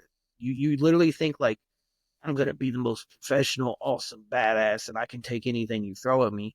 He's going to throw it twice as hard. Yeah. It was, and like he used a lot of MK Ultra tactics. Well, yeah. I mean, he was in the military, like, so he would embedded in him. He would literally like mentally fuck with these people. Yeah. Because they ask you on that sheet, like, what are your no-no zones? And then what do you do? You put him on the sheet like an idiot, and he's like, all right, let's start tapping him. Yep. Yeah, dude, it's fucked up, man. And yeah, I think his wife like divorced him shortly after the first documentary came out. Yeah. And she was throwing a bunch of dirt on him, but then I'm like, okay, is she throwing dirt because it's the ex, or is there a reason he's the ex because the dirt is true? You know, it's like, dude, he's fucked up. I think with the whole murder thing that just came out this year, it kind of solidifies my opinion of the guy. Yeah, I mean, I didn't know about that. I always knew he was really fucking off. Yeah. And I mean, at least like making those kind of videos and keeping them. Well, the First Art off- of the Haunt one, he was like so wholesome, you know? Yeah. Like I He wouldn't was, have taken anything bad from that at all, but it was only like 45 minutes on him, 45 minutes Yeah. on the other people, and 45 minutes on the other people. So I was like, yeah, you didn't really think much about it. yeah. And I said, you didn't think let's twice. put that dish in the oven, let it bake, and I'm gonna look back in a couple years. And then when I see how he has to relocate 3-4 times, I'm like, something's up. Like this isn't right. And Yeah, then I dude, saw that the- last one where the documentary I think you're talking about where it was just like a backyard military pit. Like he would just bury people in mud and shit. And I'm like, there's nothing spooky about this, dude. You're just torturing people. Well, at Yeah. the same time, and they're also signing up that and they're the never, dude that- you're never paying them. Yeah, the dude that they show in the documentary that did that was his best friend. Like, he literally almost buried his best friend alive. Yeah. Like, dude was choking on mud and shit. Like, Yeah, man. That's the point is like, I know that people like torture porn horror movies, which I don't even consider that genre, honestly. Except for there was one Japanese movie I got one time and I was kind of like, I would put this there. Like, there was nothing about this movie, but we kidnap a man off the street and then we literally like have him in a hospital bed and we torture him. And it all looked really fake and just terrible. And then like partway through the movie, they do it to a girl. And then they never escape and they die on the table. And I was like, one of the worst movies I've ever seen. There was nothing there. And like, that's how McKamey got. It was like, there's no spooky lights. There's no dark rooms. There's no cockroaches crawling on you. It's just like, no, you're this is doing just a military dude just- training and you're going to fail. Yeah, so this is silly. a dude just fucking with you the entire time. Like, Yeah, but I mean, you can't lie that there's not like freaky girls that want to relive fucking weird shit like that or something. And then it's like, again, why are you signing up for this shit at a certain point? exactly. But Like the that's same coming thing with from me who has a really bad anxiety condition, so I wouldn't be doing that in Right. the first place. Right, exactly. Like the same thing with that place in Columbus called Blackout, Yeah. where they do like Which those weird I saw sexual. a documentary on that, and that's like nowhere near as bad as McKamey because like No. you have a safe word.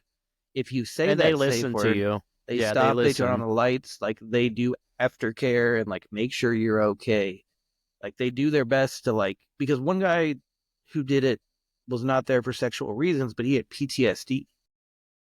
And he was like, I think the only thing that's gonna make me feel better is to relive what I went through in Iraq or whatever and come out the other side. And like, so they like, redid a house sweep with him as realistic as possible. And he was like bawling. He was like, I've never felt better in my entire life. And he wasn't like ecstatic. He was like depleted. He wanted to sleep. But he was like, I think this is the one thing, like, because he was talking about he was suicidal and like therapists couldn't help him. Medication couldn't help him. And like the only thing that ever made him feel good was doing that. But of course, I didn't see any follow up or anything. But that place will actually like stop and be like, are you okay? Do you want us to stop? Etc. Because the one girl that was there for her freaky deaky reasons was like, stop. And they took like a recess. And then they went back to it. And then she finished it out. And all 3 people that they interviewed that did it were like, this was the greatest thing that I needed. But it was just like, if I remember right, it was just like a fucking storage unit garage like type deal. Like the dude just opened it up and was like, come on in, sign these things. This is what we're going to do. Tell us what you hate. Tell us what we can do. Pick your safe word. Let's do it. And it was just like, dude, who are you trusting with these things? Like, even though that place was good, it's like, I would never, you ask me what my safe word is, I'm probably going to get up and leave. What the hell? Right. Dude, I'm not really into that kind of stuff. I'm not like, hey, tie me up, put some duct tape on my face, and then put me in a dark room and have me figure it out. Nah, I'm good. Yeah. I'm Maybe good. with my wife, but like, yet, not a bunch of muscle bound ex-Iraq vets. That's fucking Nah. weird, dude. Nah, I'm good. I don't know, But man. yeah. For me, this season has been busy. Like I said, tons of movies I've been watching. I had the surgery done, lost 81 pounds. Yeah, dude, you look And good. I can tell it just from here. And your face yeah, definitely looks thinner. And they say that's the hardest place to lose weight is your face. I can definitely tell. You're shaping up nice. yeah, So I'm noticing too. So it's definitely working it's always like good it when should be. you notice and not other people are telling you. Yeah, that's always the worst. Yeah. When like people are like, "Are you okay? You're losing a lot of weight fast," and you're like, "I had fucking surgery." Fine. Yeah, yeah. But but My when you boss start to actually. notice and you're like, "Man, that's like a couple extra notches on the belt. That's nice." Like that's always good. Yeah, yeah. It's my boss was like, because we did like our team outing yesterday, and yeah, I said that I had the surgery done. She was just like, "How that was only like in August, wasn't it? And you've already lost that much weight." I was like, "Yeah." I Yeah. was like, because it works." Yeah. And she was like, "But that's a lot of weight." I was like, "Yeah, I know," and Yeah. I'm perfectly fucking fine with it. My mother's always been very weight conscious, so like when I gain weight, she's like, "You need to stop. You're gonna have a heart attack." Like that's where her mind goes, and I'm like, "Thanks. I loved hearing that from you. Would you like to tell me how I can avoid a heart attack?" Well, I don't know. I'm just worried. I'm like, okay, so you're worrying about me gaining weight and getting a heart attack, but you don't have any resolutions for me. Okay, thank you. I'll now worry about that. But like when I lost all my weight, when you guys had me join Drowner, like I remember I hadn't seen Jimmy in forever. He was like going up the stairs at Casa. And I was just like joking because a couple people had said it that night about how much weight I lost. Like, he didn't even say anything about me losing weight. And he was like already up the stairs in the kitchen. He was like, "You look like you've been smoking meth." And I was like, "Good, because I haven't. I haven't touched any meth or speed. So I will take that as a compliment, sir." But yeah, I mean, nobody saw me for fucking 6 to 8 months. And I was working 40 hours pushing carts and playing drums in two bands at the same time. So, of course, I'm going to lose weight. But yeah, man, it's always a good feeling when you personally recognize it. You're like, this shirt hasn't fit in years, and you're like, fuck yeah, now it does. Yeah. I mean, I'm not necessarily to the point where like the clothes are like kind of fitting differently. Some of my clothes You'll get like there. It are takes a pretty lot for loose, you to notice that. but like my face, I can definitely Yeah, see like a big difference for sure. for sure. I definitely saw it when you first got on. I was like, hell yeah, that's awesome. Yeah. So yeah, it's definitely working, and I'm still working at it. Making Right. sure that I'm just sticking to the plan. But yeah, and that's why we haven't done an episode in a while, is because I kind of had to get acclimated to a new like lifestyle. Well, yeah, and I mean that's a good thing. They don't let you go through with it until you're acclimated. So you just got to keep doing what you've been doing and Yeah, don't break it. So it's not like you have to rediscipline yourself after surgery. That would be wild.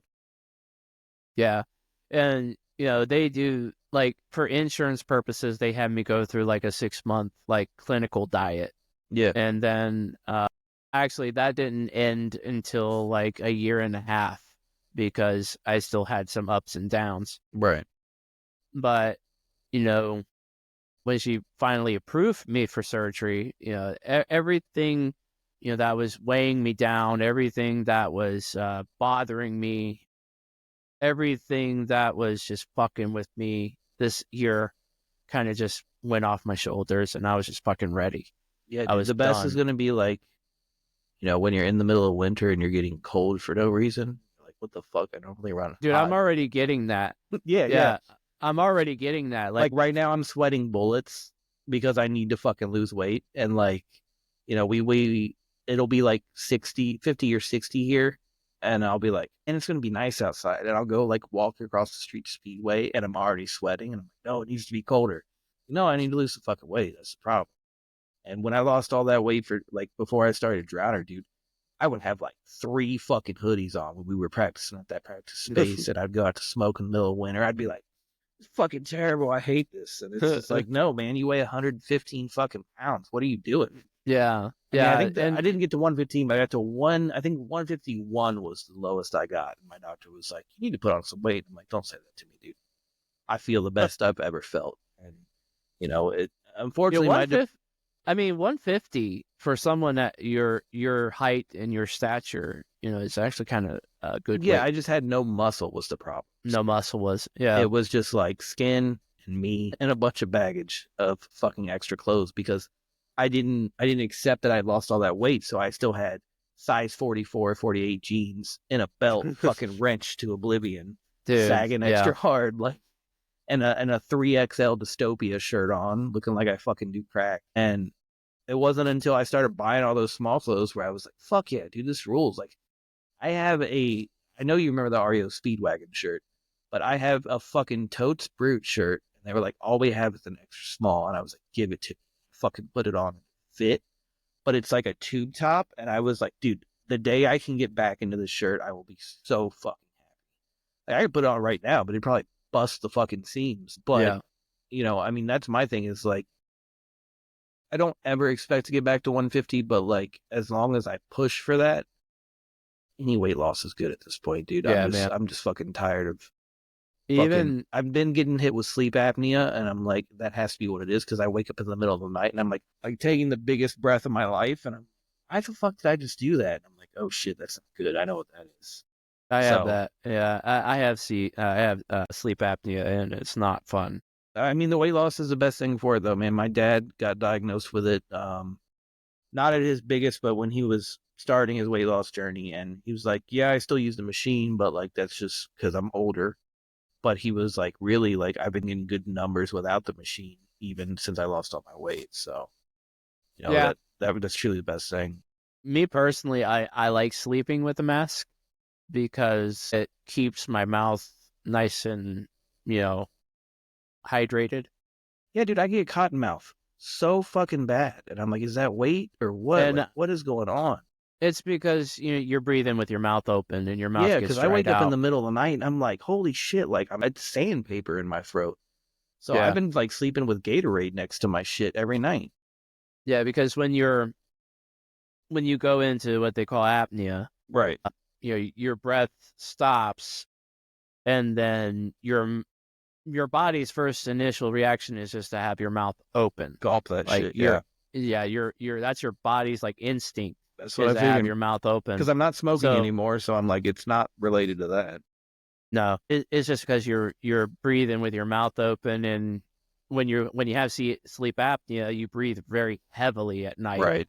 And you snore a lot, and when you're breathing with your mouth open, snoring, everything just gets super dried out. I think I'm snoring less because I'm not drinking like I used to, and I'm also like not waking up with a sore ass throat, like where you've just been wrecking, chainsawing your throat like a jackal solo all night, and you're just like, and when you wake up.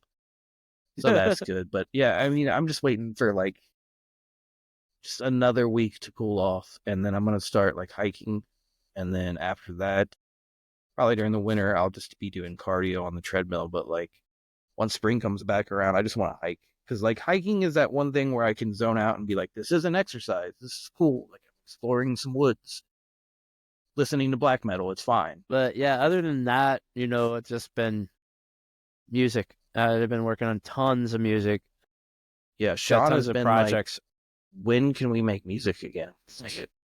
Dude, I need a all drum you set. Need is, I mean, even with him, he just get any kind of DAW, like even Reaper. Reaper's fucking free. Yeah, he was saying that he's just got an acoustic guitar now, or two of them, I think, and he doesn't even have a bass anymore. I'm like, dude, we need to just go to a pawn shop and get you a cheap bass. That's silly that you don't have a bass right now. I mean, they have tons of cheap basses. You can have him look up on Harley Benton. Yeah, Harley Benton sells tons of cheap basses, and they're pretty decent quality. Yeah, and I think since I still have my daisy chain, I still have like my amp, my input cables. I have everything except for pedals and a guitar. So I'm like, I still have my contact mic. So I think I'm just gonna, once I move, get some pedals and just start fucking doing some side noise and some keyboards again on Stowaway. And I finally got my big boy bass. Yeah, I want to touch that thing. So fucking I want to touch it all over. I want to put fingerprints all over that motherfucker. Yeah, it's so nice. I think ever since I first wanted to play bass, I always wanted a Warwick, and now I have like a Warwick. I said, dude, I feel every good bassist just deserves one. They should just be given to you like income tax. Like, here you go, you've done your time. Exactly. How heavy is it? It's pretty heavy. It's like 10 pounds. Yeah. So it's definitely got That's what the some Incubus bassist was sturdiness to saying. it. He was like, I think I walk like with a pimp limp. And I was Yeah, like, yeah, dude, you played Warwick all your fucking life except for on like 2 albums. It's got to be fucking insane. yeah. A buddy of mine asked me if it What was is like that one? it's the rock bass series, Corvette. So which type of wood is it made out of? So the body is ash, and then the neck is maple, and then the fretboard is the best part of it. The fretboard is made out of Wenji wood, which is super fucking smooth. Yeah. And they also do this thing now with all of their bases, even their imports, where they call it the zero fret uh, installation, where the fret ends, you can't feel them at all because they basically filed them all the way down and they put like this piece of wood on the side of the fretboard. So it's just all seamless and you cannot feel any fret edges whatsoever when you're That's playing. disgustingly beautiful. Yeah. And I was just like, well, because it's their Chinese import series, and I was just like, well, it's probably not going to be the best bass in the world, but it's definitely going to be It's up still gonna be there. for And then I Warwick. got Who it. gives a fuck?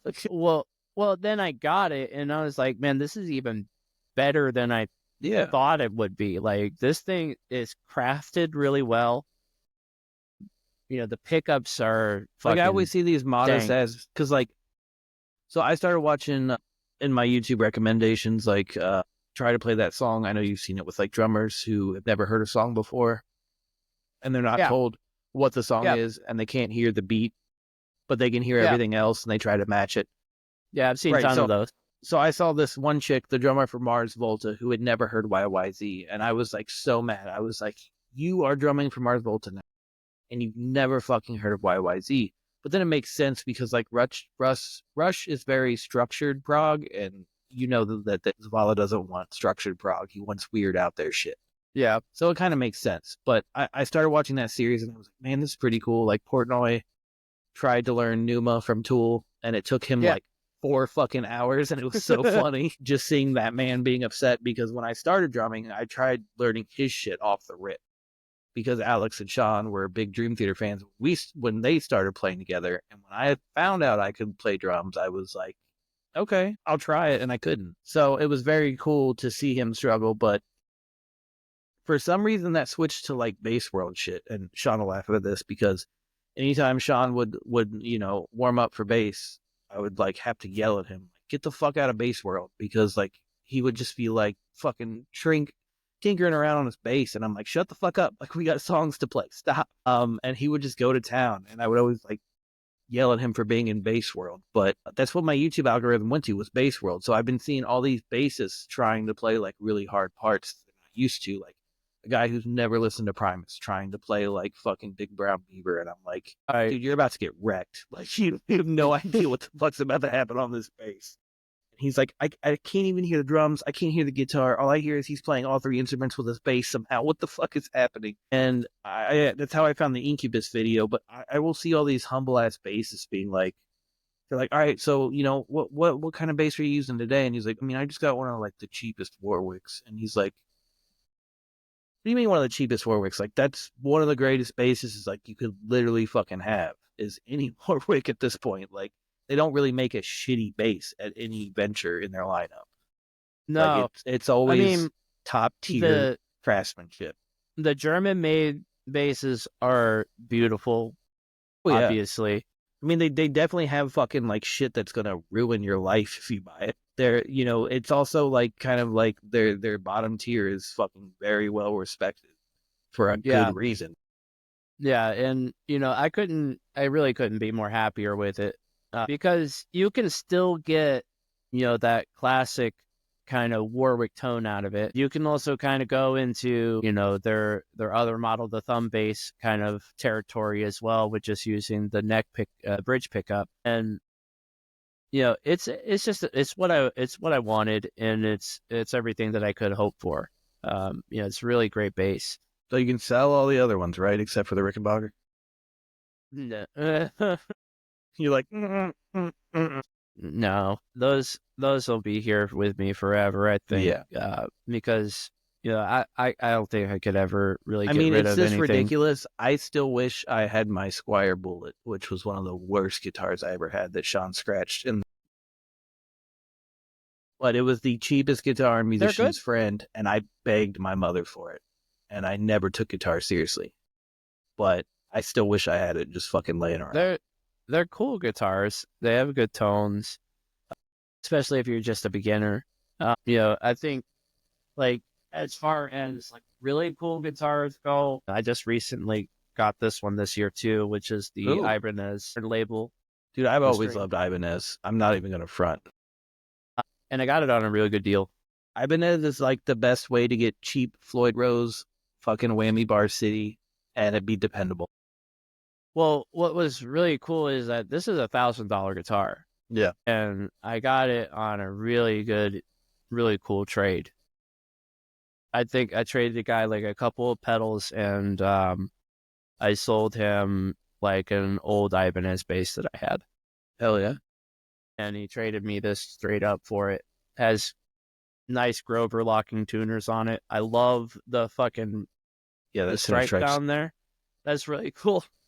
Yeah. It's a baritone, so it's got a long scale on it for a 7-string. I have it tuned to like F sharp, I think. So Right. it's really low. I like it. I like it a lot. Yeah. I don't know. It's going to be interesting because Sean's been mostly sending me hardcore videos, bands he likes. And you know where I stand there. There's just two bands I care about. And it's D Block all day. Yeah, And it's ended for all sure. day. And that's fine. That's cool that that's what he's into, but I have trouble getting into a lot of it because I'm just like, it's samey or I've heard it before. But I think really, if I'm going to drum again, it's going to be sludge. Just extremely fucking hateful, extremely ignorant, extremely like not PC, Right. extremely like I hate Mike. So basically, what we've always done, it's like give people a reason not to. I've been listening to a lot of Rectal Hygienics again, not on purpose, but it's just like keeps finding my way into its playlist, and I'm like, fuck yeah, I wanted to hear this. This is exactly what I want to hear and do again. So it's like, Yeah, I've been I think on. if I give music one more sloppy, punky shot, it's gonna be just some very ignorant, like bar fight bullshit sludge That's what's up. with Yeah, as little southern twang as possible. I don't want a lot of southern shit anymore. I want it to just be like I punchy and mean like Draylen. I don't really listen to that stuff anymore. I just I mean, don't there's care a for it. while. I'll always respect it, always love it, always love playing it. But it's like we did that with Chronic, but also like I don't think I'll find a guitar player that could twang like Cody again. Like that was retarded. My God, yeah. But also like I want to do the other side of sludge where it's just grief and it's fucking I'm pissed off. I don't like you. Get the fuck out of my face. Or I hate my life and I hate everything in it, which are basically my two moods. I don't care how late your payment was, you're still paying the late fee. And then like I want to be able to do like just like Drainland, Grief, just like see how far I can go without doing twangy shit or like, yeah, we smoke weed because I don't smoke weed anymore. I'm not gonna fucking do this. Freaking. It's not to say I wouldn't do a doom band ever again, and I would probably do a doom band, no problem again, but it would probably have to be funeral doom, and I know Sean will not go that slow, or harmonize. He will just be like, I don't want to do this. This is way too fucking slow, which I get. There's a point, but it's also really easy to be a drummer in a funeral doom band. It's like I got this. I just got to count to 16 before I hit something else again. Yeah, Make basically. a quick sandwich, hit that cymbal, take a bite. Yeah, I haven't really wanted to do anything fast. I don't know why. It's not that I don't think I can't do it or I don't want to do the conditioning to do it again. I think I would like to do some nice punchy sludge that's hateful, and then probably just more experimental shit with stowaway and keyboards. I don't think I'll ever ditch the stowaway moniker. I'll probably just add to that every 10 years when I really start things again. Yeah. For me, this year with music has been, just such a busy one. I finished the third Venomous Echoes record that's done. Um, that'll probably come out early next year, I think. And then I did a black metal album for my project Pillar Amongst Willows. Did you do any more of that Doom? I working on it. It's Okay. still Okay. it's still working. I like to hear in the phase.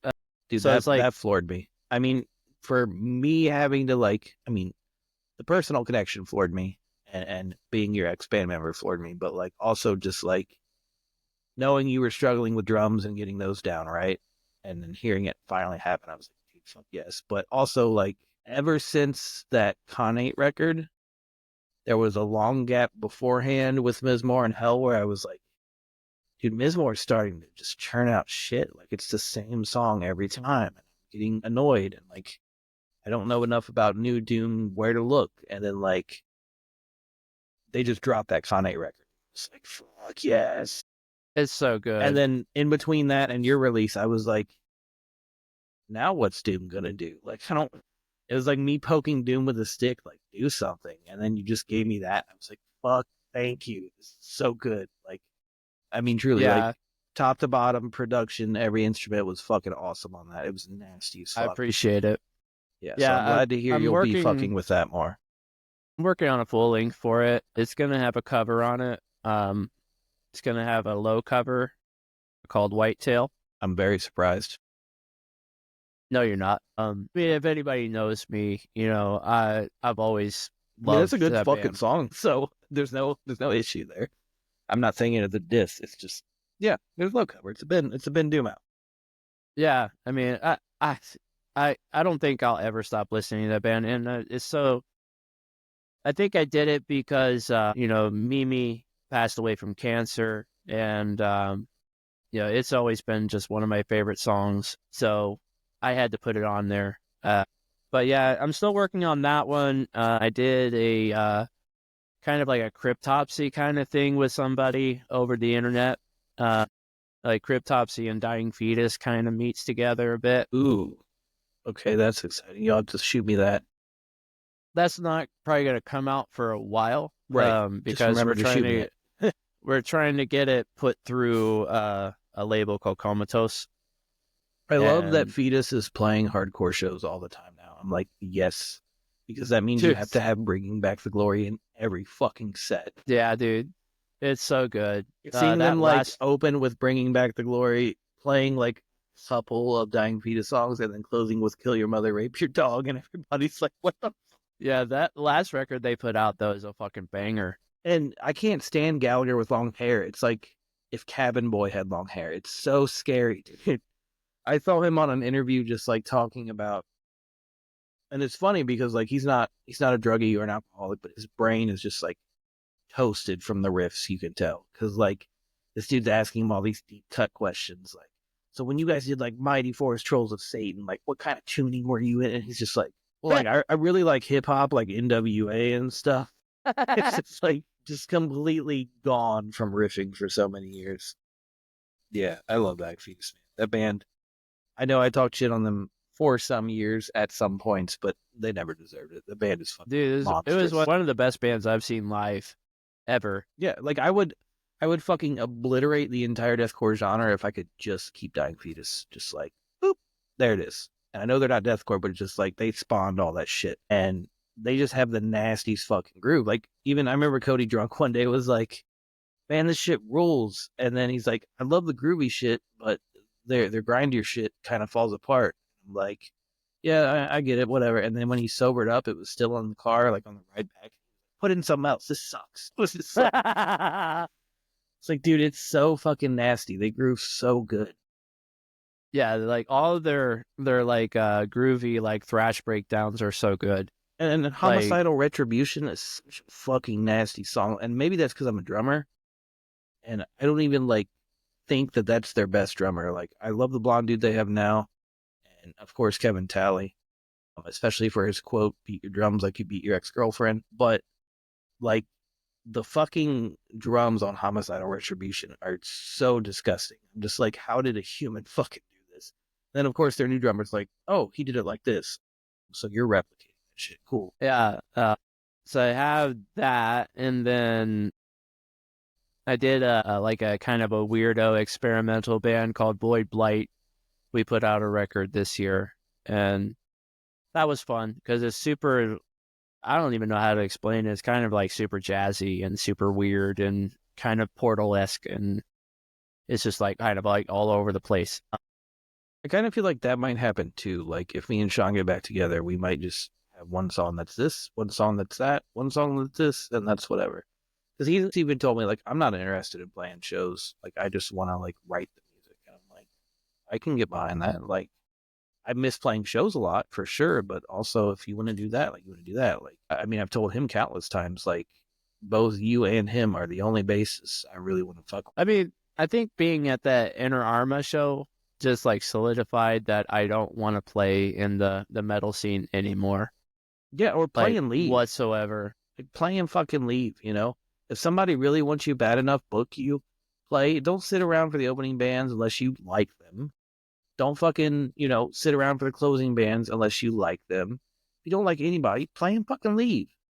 There's no harm in that shit. We're all adults now. We're all older, but like, it's like back in my day, like back in our day when I was dating girls and they would be like, oh, I want to come to your show to support you. It's like, are you carrying my bass drum?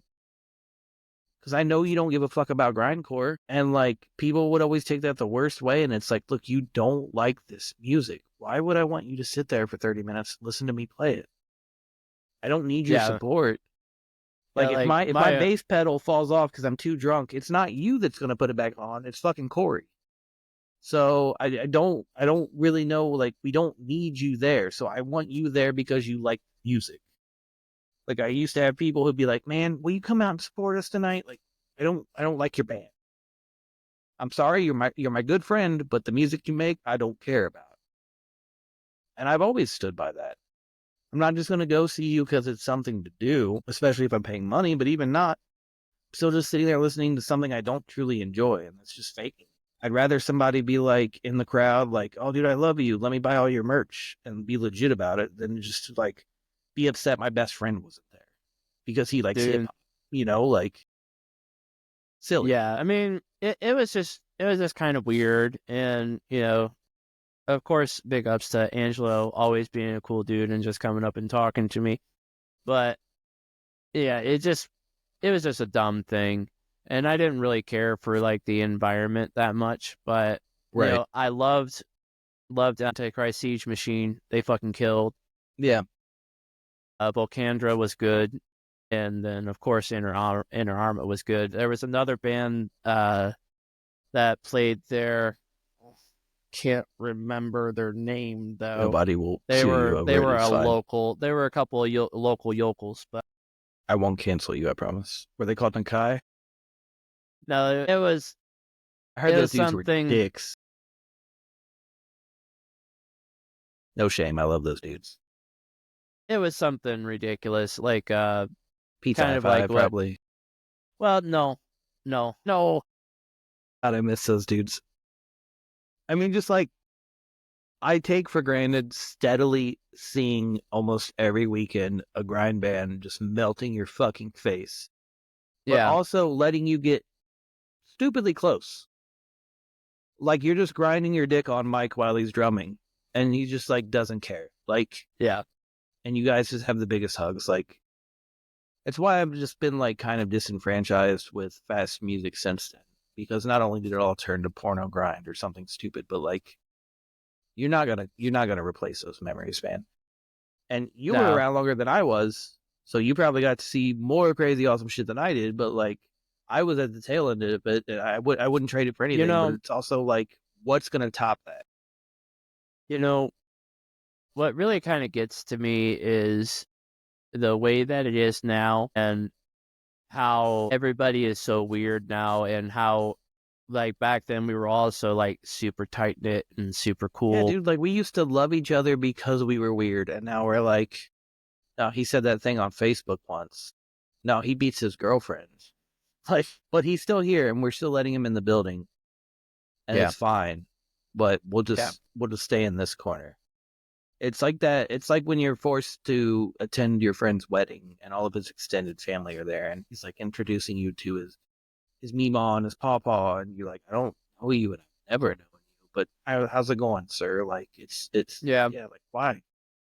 I don't know, man. It really kind of just gets to me Yeah, there's no bringing how it back is that now. glory. I mean, I'm fine with letting that rest, but it's like I'm still waiting to hear a band for me to be like, that is the tightest, like, stop and go grindcore I've ever heard. That is the tightest stop and go mints I've ever heard. Well, that's because there's only one band that's really doing it really well now, and that's Deterioration. But they never stop. That's the thing. Yeah, exactly. Eventually, Deterioration will stop, and it's like what goes on from there.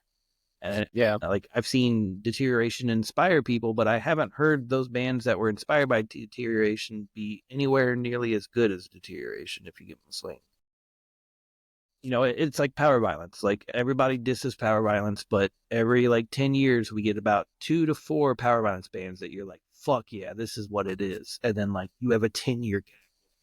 It's like, I love Power Violence so much, but nobody can do it without making it fucking stupid.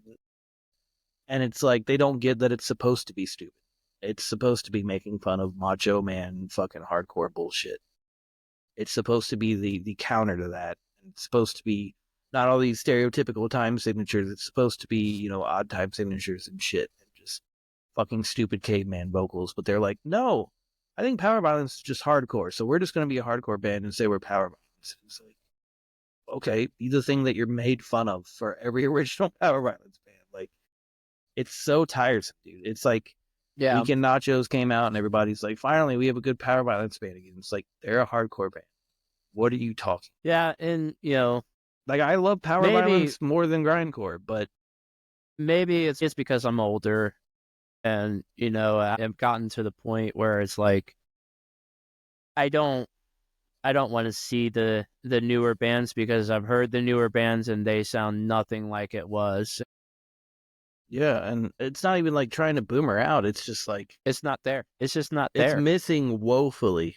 Like, I mean, I was never the best practicer or performer, but it's like, I wasn't doing paradiddles and all this shit and all my 50 drum rolls before each show, but it's just like, people are like, fuck even trying drums, I'll just program and not even ever have a drummer. And then by that nature, I don't need a bassist because there's software for that. I don't need a vocalist because there's software for that. So I'll do it all digital, and then I'll play a show, and then I'll just play guitar over the backing track.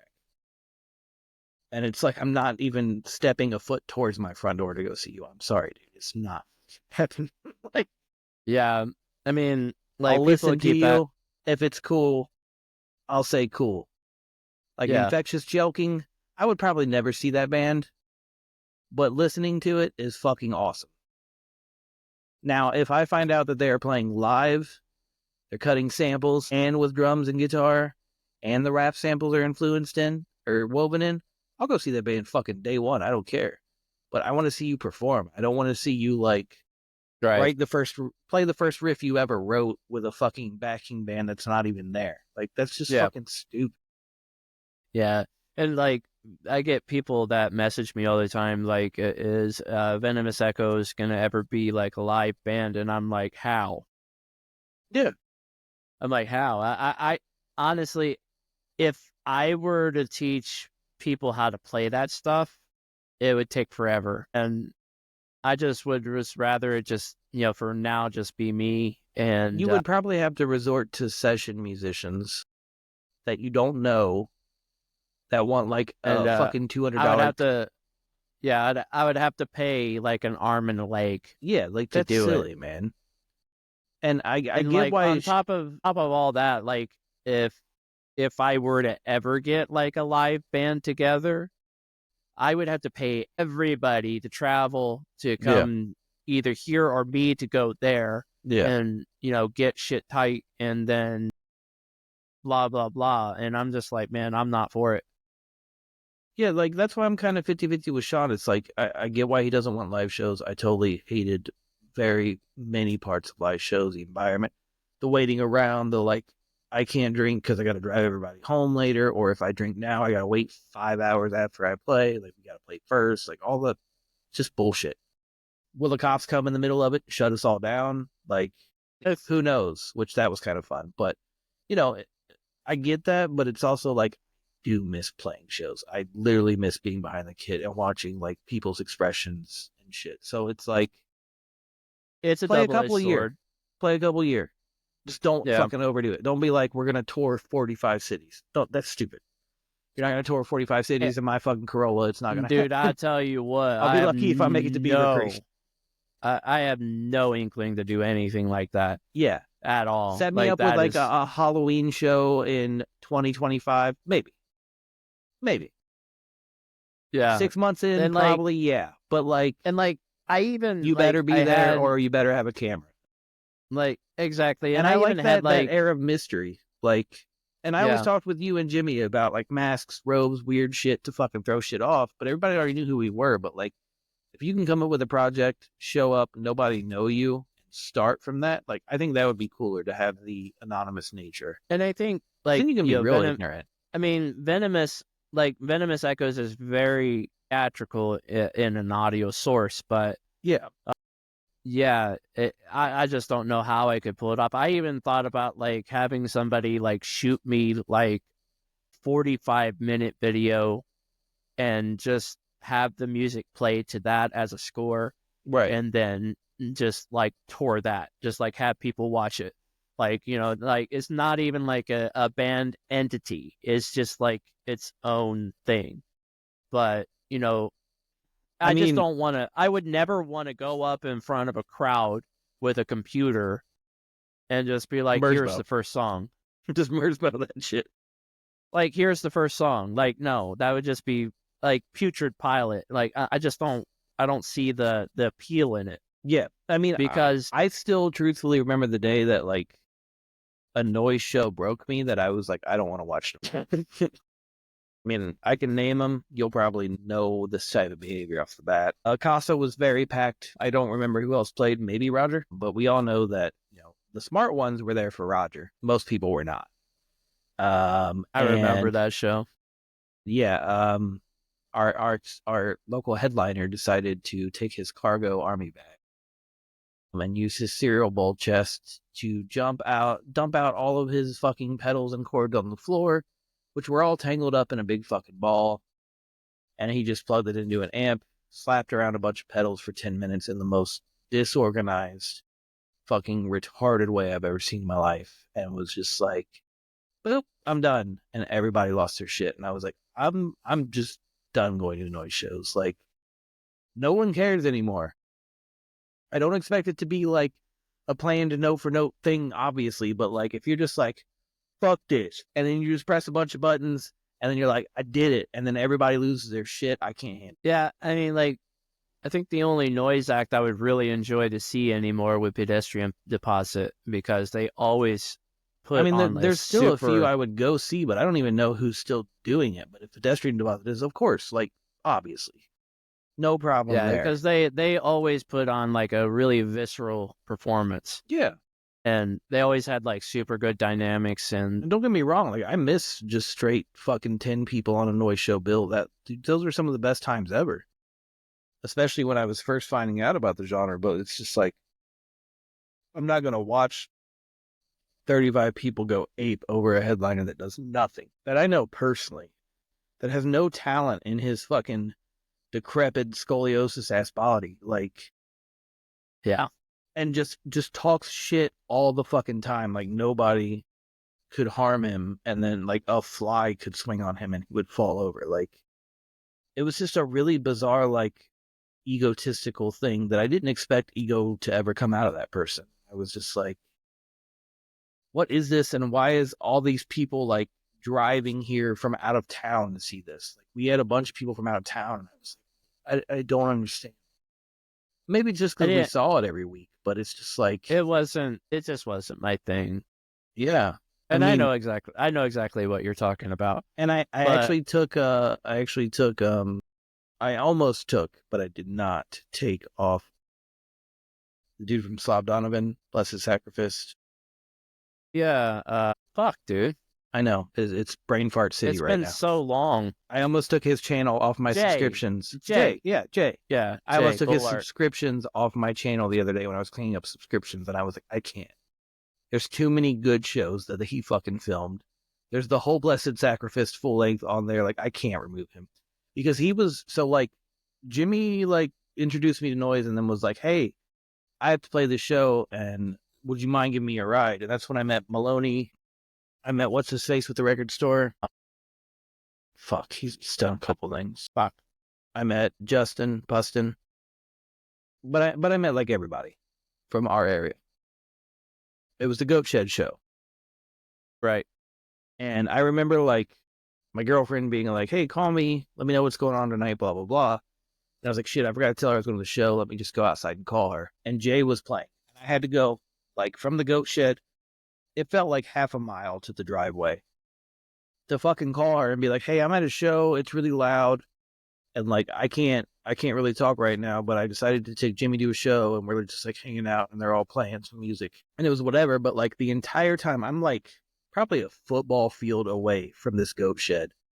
And Jay is so fucking loud just doing Blessed Sacrifice that like, she's like, I can't fucking hear you. And it's just like, and I was like, this is probably the coolest shit ever. So, I mean, that's when I met Maloney. I didn't meet Matt there. I met Matt a couple weeks before. But it was just one of those shows that was like, fuck yeah. And then just the quickness that shit fell away was insane. 3-4 years. It was just poop. Yeah, and you also have Peter Right. Woods. And right.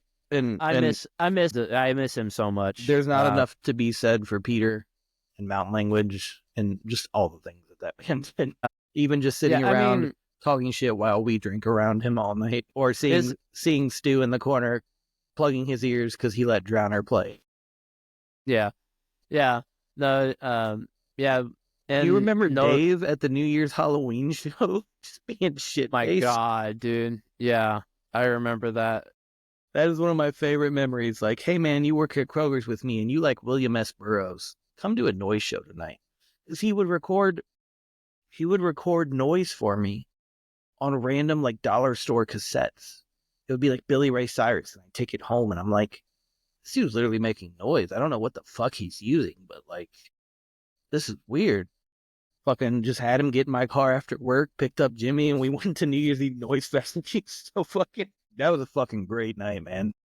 Dude, that was the night where the developer said everybody had a source, and fucking Peter Woods was in his sumo outfit, and he was just rambling like these weird incoherent things in a microphone, and like he would switch over to him like randomly on purpose, and he's just like, which is funny because we're just talking shit about people winging it, you know, but it's like, it's so different that I know nobody watching this will understand, but like, it's so much more different than like dumping pedals on the floor. Like, he intently brought that sumo suit. He knew what he was going to fucking do very quickly. God, dude, I miss him so much. And, you know, we don't. I mean, I only saw him do that and play in Mountain Language. And like both times he was the nicest dude, gave me the biggest hug, treated me with the most respect. Dude. And then he just talked all night to me and just fucking was like, yeah, you're one of the bros. Have you watched his performance art documentary, Tip Thing? Yeah, I did watch that when that came out because I was still on Facebook then. I've seen most of those sets live, and they're all just, they're exactly as he does it in those videos, and they're exactly and I miss Gabriella well too. Rehearsed. I definitely miss Gabriella. She was awesome as fuck. Ella. Yeah, I miss her a lot too. Yeah, man, everything was so tight back when we did that. Now, I think Peter's he's in London. He's a teacher out there now. That makes sense. I think. Not surprised. Yeah, he moved out there, I think, like 5 years ago. Yeah. I want to say. And now Nate, he lives in Vietnam. Oh.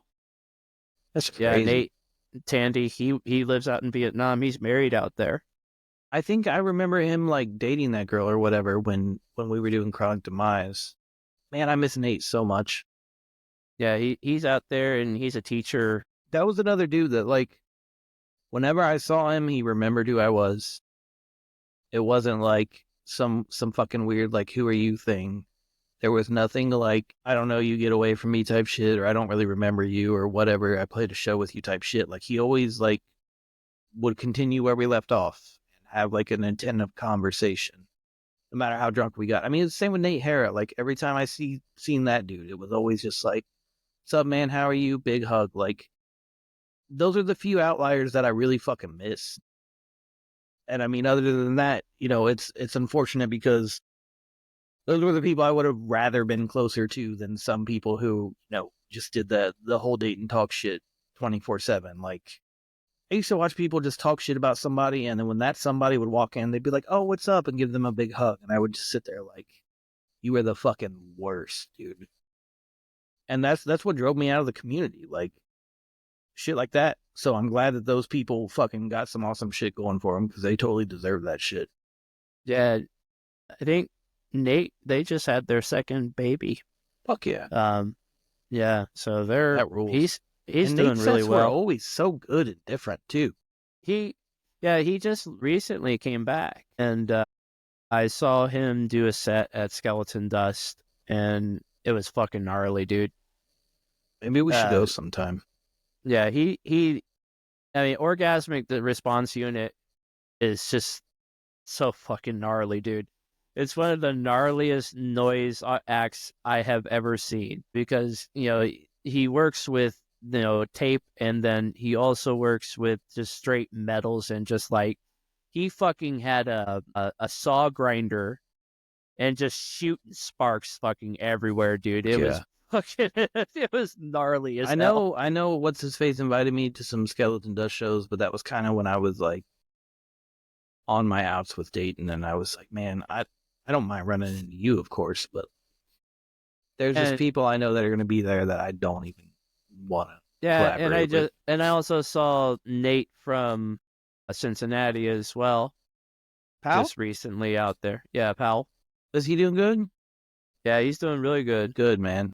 He's lost some weight, and that's my brother, man. I fucking miss Nate Powell so much. Yeah, he did so many nights and so many shows where I would just be like wasted in Cincinnati, and I would go outside to smoke, and like nobody's out there, and then Nate would just come up behind and hug me and be like, "I love you, man," and yeah, I love Nate to death. He's a fucking solid dude. We have a good Nate, a good Nate circle. A good ratio of Nates. Yeah, no bad Nates in our friend circle. That's for sure. Well, man, I think we're gonna have to wrap it up. Yeah, no problem, man. My wife is hitting my phone up and stuff, but we've just been what, man? Yeah, we would just it's always good to just sit down and talk to you, man. For sure. But yeah, Darkest Fears podcast, you know, I know a lot of people don't watch us, and that's perfectly cool. But if you do, make sure you tell people about us. It'd be a lot cooler if you did, man. But yeah, if you like us and you like what you're seeing, make sure you tell people to smash the like and subscribe buttons, and tell them to hit us up. We're gonna try to pump out some more episodes. I know we were on a big break almost because of my surgery and everything, and just trying to and on my side, works wild to get used to. Dude, yeah, work is crazy. If anybody doesn't know, we work at the same company, and it's just been stupid. It's mentally taxing to where I don't want to speak once I'm off. Yeah, exactly. I just want to shoot people in video games and go to bed. Yeah. But yeah, I appreciate... Dude, I'm the same way. I appreciate anybody sticking in here, whether it's horror-based or one of these episodes like where we shoot the shit. Who knows what's to come. But yeah, this is a nice sidestep out of life, and I always look forward to doing this with you because, like my best friend, you're also one of my brothers, man. I love you to death. Love you too, man. And we'll keep trying to do this because for me, it's a lot to do. A lot of people don't understand like what the editing process looks like for these videos and shit. But I know it's been a little bit more simple lately because I've tried to make it more simple, more direct, and not so focused on like watching scenes and just talking. Getting copyright strikes. Yeah, that too. But yeah, I just enjoy just talking about the movies and anything horror based related, anything true crime. That's what we're trying to get across. And if you like that kind of stuff, make sure you just stick around. But with that being said, we're signing off. All right. Appreciate y'all. Have a good night, Ben. Take it easy. Happy Halloween. Happy Halloween, guys.